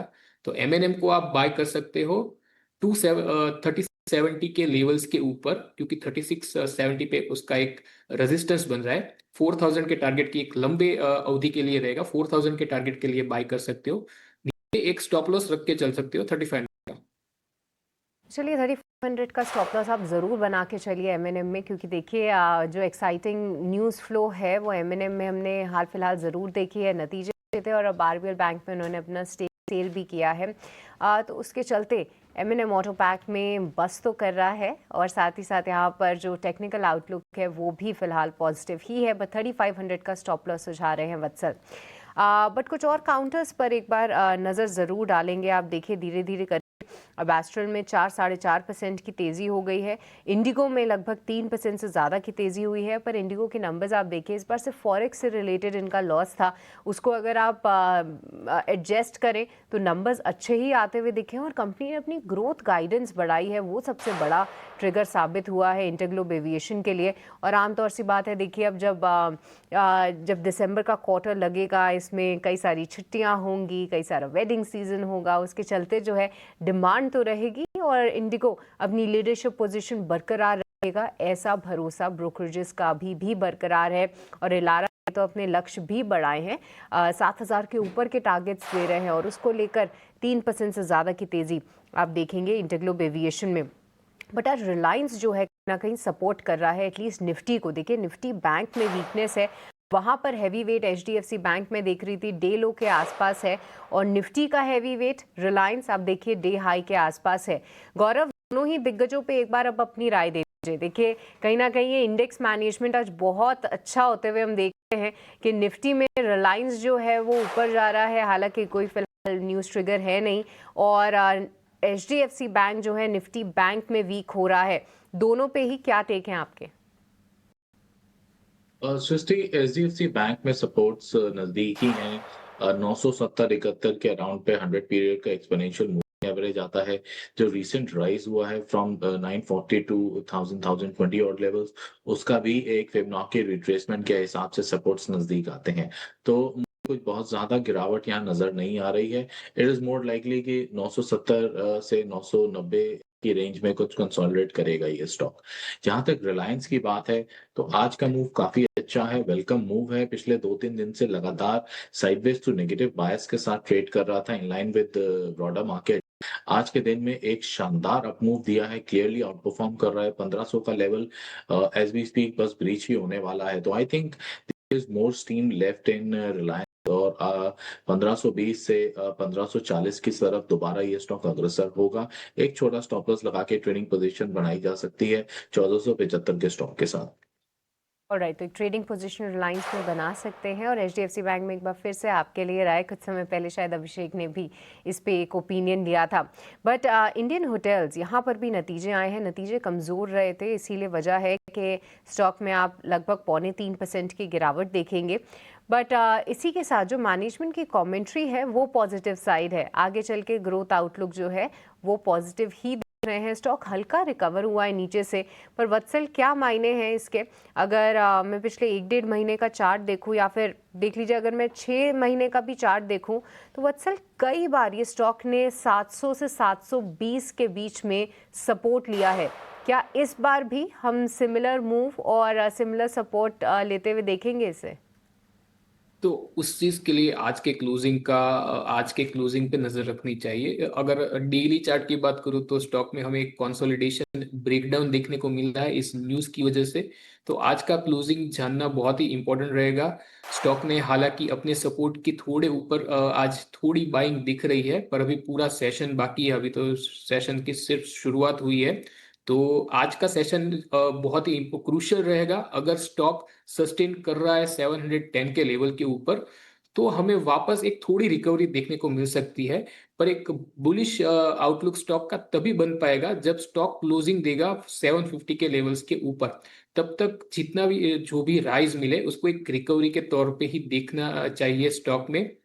तो फिलहाल तो स्टॉक में 710 का और आज का क्लोजिंग बहुत काफी क्रूशियल रहेगा। आज की क्लोजिंग के बाद ही कोई एक व्यू पॉइंट बन पाएगा स्टॉक में। तो 2 लेवल मॉनिटर करने को रहेंगे, एक तो बहुत क्रूशियल लेवल रहेगा 710 का, दूसरा एक लेवल रहेगा 740 का। तो ये 710 और 740 के लेवल्स काफ़ी क्रूशियल रहेंगे मॉनिटर करने के लिए। फिलहाल आज के लिए स्टॉक अवॉइड करना चाहिए। ठीक है, आज के लिए इसको आप अवॉइड कीजिए, ये राय है। बाजार हम देख रहे हैं कि थोड़ा ना वोलेटाइल हो रहा है और जो गेंस आए शुरुआत के बाद वो सारे के सारे फिजल आउट हो गए हैं। निफ्टी बैंक की बात करें तो करीब करीब जो गिरावट है वो 180 अंकों के आसपास की है, लेड बाय एचडीएफसी बैंक, क्योंकि वहां पर हम प्रेशर ज़्यादा देख रहे हैं। एक बार निफ्टी बैंक को देखते हैं कि कितने शेयर ऊपर हैं। 12 में से देखिए 6 शेयर ऊपर हैं और 6 शेयर नीचे हैं। लेकिन दिक्कत की बात है कि जो शेयर नीचे हैं, आईसीसी बैंक, एचडीएफसी बैंक, इनका वेटेज ज़्यादा है। इसके चलते आपको निफ्टी बैंक करीब नीचे दिखाई देगा। अदरवाइज एसबीआई ने बनाया है नया हाई आज के सत्र में, 965 रुपए का भाव है, तकरीबन 1% ऊपर ये आपको कारोबार करता हुआ दिखाई देगा। और कुछ और शेयर जहां पर थोड़ी बहुत अच्छी बाइंग है, एक्सिस बैंक में, बीओबी में हम देख रहे हैं कि लगभग आधे % के आसपास के गेंस हैं। लेकिन ये जो गिरावट है आईसीसी बैंक, एसडीएफसी बैंक, ना सिर्फ निफ्टी बैंक को बल्कि निफ्टी को भी उन्होंने नीचे खींचने का किया है। रिलायंस एक तरफ सपोर्ट देने काम कर रहा है, करीब 1.5% के आसपास की मजबूती इस वक्त हम रिलायंस के शेयर में देख रहे हैं। और इसके अलावा एक और शेयर है एलएनटी, जहां पर आज के सत्र में हमें मजबूती दिखाई दे रही है। कुछ और स्टॉक्स पर व्यू लेते हैं जहां पर आपके लिए मौके बन सकते हैं। एस्ट्रल एक बार जरा चेक कीजिए कुणाल जी। अच्छा ठीक है, एस्ट्रल पर हमने बातचीत कर ली है, कुणाल तो हमारे साथ है, विनय जी और वत्सल जी हमारे साथ हैं।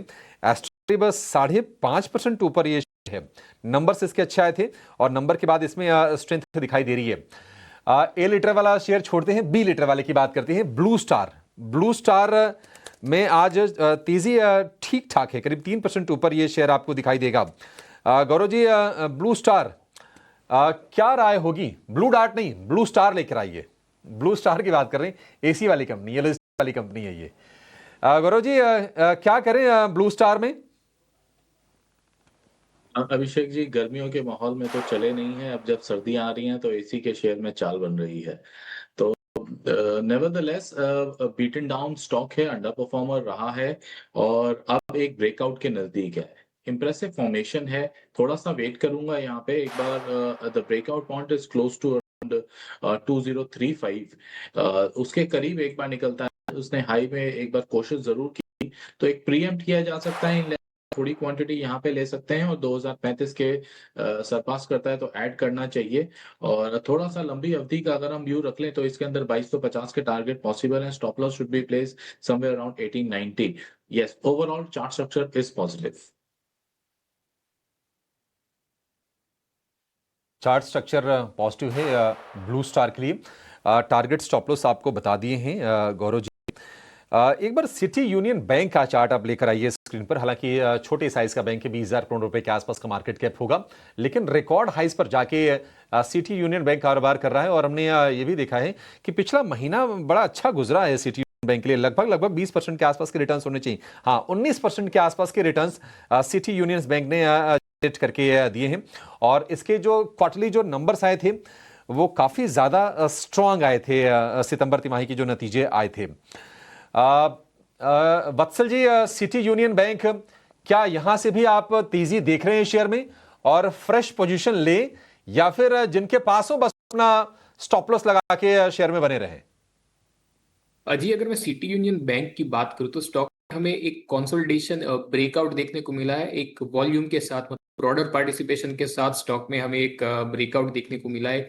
एक हिडन बुलिश डाइवर्जेंस जो बन रहा था उसका कंफर्मेशन भी हमें स्टॉक में मिल गया है।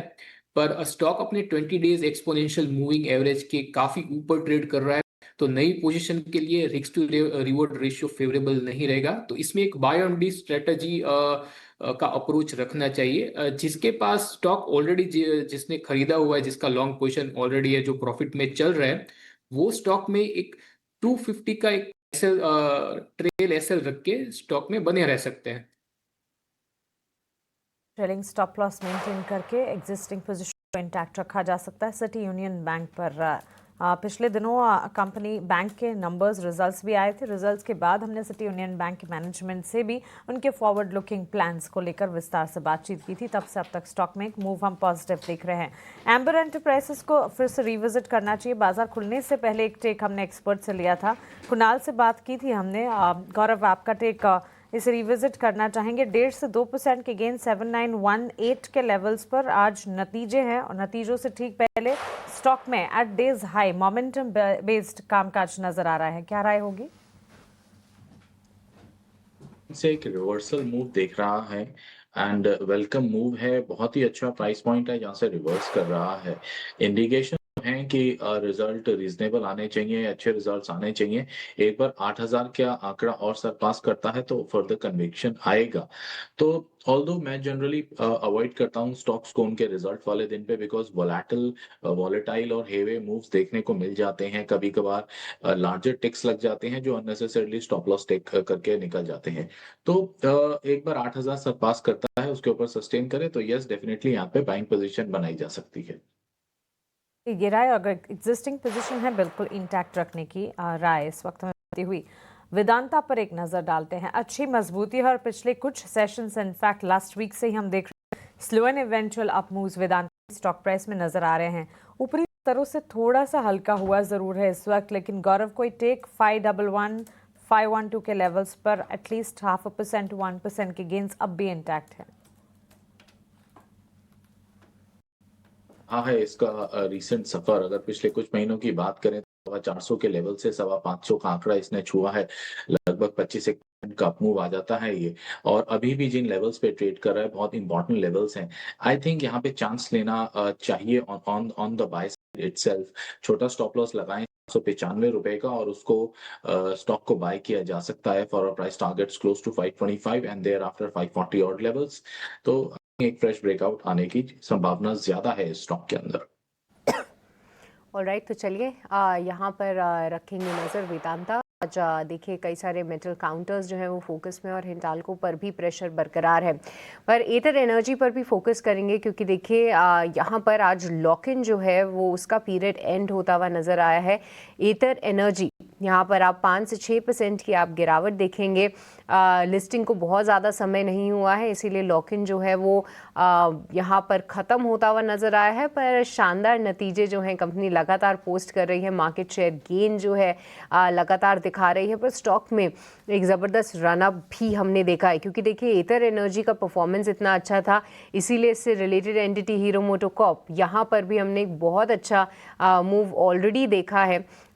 एथर एनर्जी पर एक बार वत्सल आपकी राय कैसे देख रहे हैं आप इसे? देखिए क्योंकि फाइनेंशियल परफॉर्मेंस ऑफ लेट इतनी अच्छी है कि लॉक इन के बाद आई गेस 10% का इसने गिरावट दिखाई थी सुबह शुरुआत में, और उसके बाद धीरे धीरे करके स्टॉक रिकवर कर रहा है। बट क्या यहाँ से और रिकवरी की उम्मीद करें या फिर चार्ट स्ट्रक्चर अब बिगड़ता हुआ नजर आ रहा है? जी मैं वापस आज लॉक इन पीरियड खत्म हुआ तो उसकी वजह से हमें गिरावट देखने को मिली है, पर अच्छी एक पॉजिटिव थिंग ये है कि स्टॉक ने अपने 50 डेज एक्सपोनेंशियल मूविंग एवरेज पे एक अच्छी खासी बाइंग देखने को मिली है। हालांकि अभी तो सेशन सिर्फ शुरू हुआ है, पूरा सेशन बाकी है। एक पूरी बात यह है कि स्टॉक में एक नेगेटिव थिंग ये है कि अपने जो 20 डेज एक्सपोनेंशियल मूविंग एवरेज था वहां पे स्टॉक में हमें एक ब्रेक देखने को मिला है, वहां से एक ब्रेक देखने को मिला है। तो मुझे लगता है 600 ये क्रूशियल सपोर्ट की तरह काम करेगा, जहां पे स्टॉक का एक साइकोलॉजिकल सपोर्ट भी बोल सकते हैं, एक 50 days exponential moving average support भी है। तो फिलहाल तो वहां से हमें एक बाइंग होती हुई दिख रही है, पर जैसे मैंने बोला आज के क्लोजिंग का वेट करना काफी क्रूशियल रहेगा क्योंकि अभी तो we are just beginning the session. तो अगर स्टॉक क्लोज देता है above its 50 days exponential moving average तो हमें वापस से यहाँ से एक अच्छी खासी बाइंग देखने को मिल सकती है, स्टॉक अपना रिज्यूम कर सकता है। पर 600 के लेवल्स को वॉच करना काफी क्रूशियल रहेगा आज और कुछ सेशन के बाद भी। और स्टॉक में एक अच्छा खासा मोमेंटम तभी बन सकता है जब स्टॉक क्लोजिंग देगा अपने 20 डेज एक्सपोनेंशियल मूविंग एवरेज के ऊपर, जो फिलहाल प्लेस्ड है 664 के लेवल के ऊपर। राइट, तो चलिए एथर एनर्जी यहाँ पर थोड़ा सा वेट एंड वॉच अप्रोच हम ज़रूर बना के चलेंगे। पर चलिए अब वक्त तो चला है आपको बताने का कि ऑप्शन में क्या होनी चाहिए आपकी कमाई की रणनीति। रुक करेंगे हमारे अगले सेगमेंट ऑप्शंस के चैंपियन का।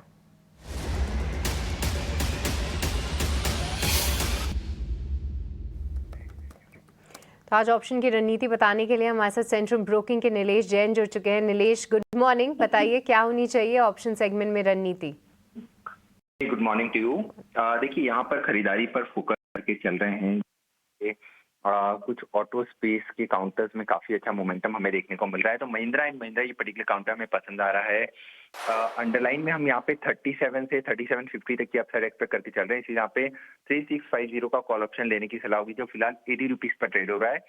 स्टॉप लॉस रखना होगा 64 का एंड अपसाइड टारगेट होंगे 105 एंड 130 के। इन टर्म ऑफ रुपीज अगर हम देखें तो यहाँ पे जो रिस्क अप्रोक्सीमेट पर लॉट का है वो 4000 का है।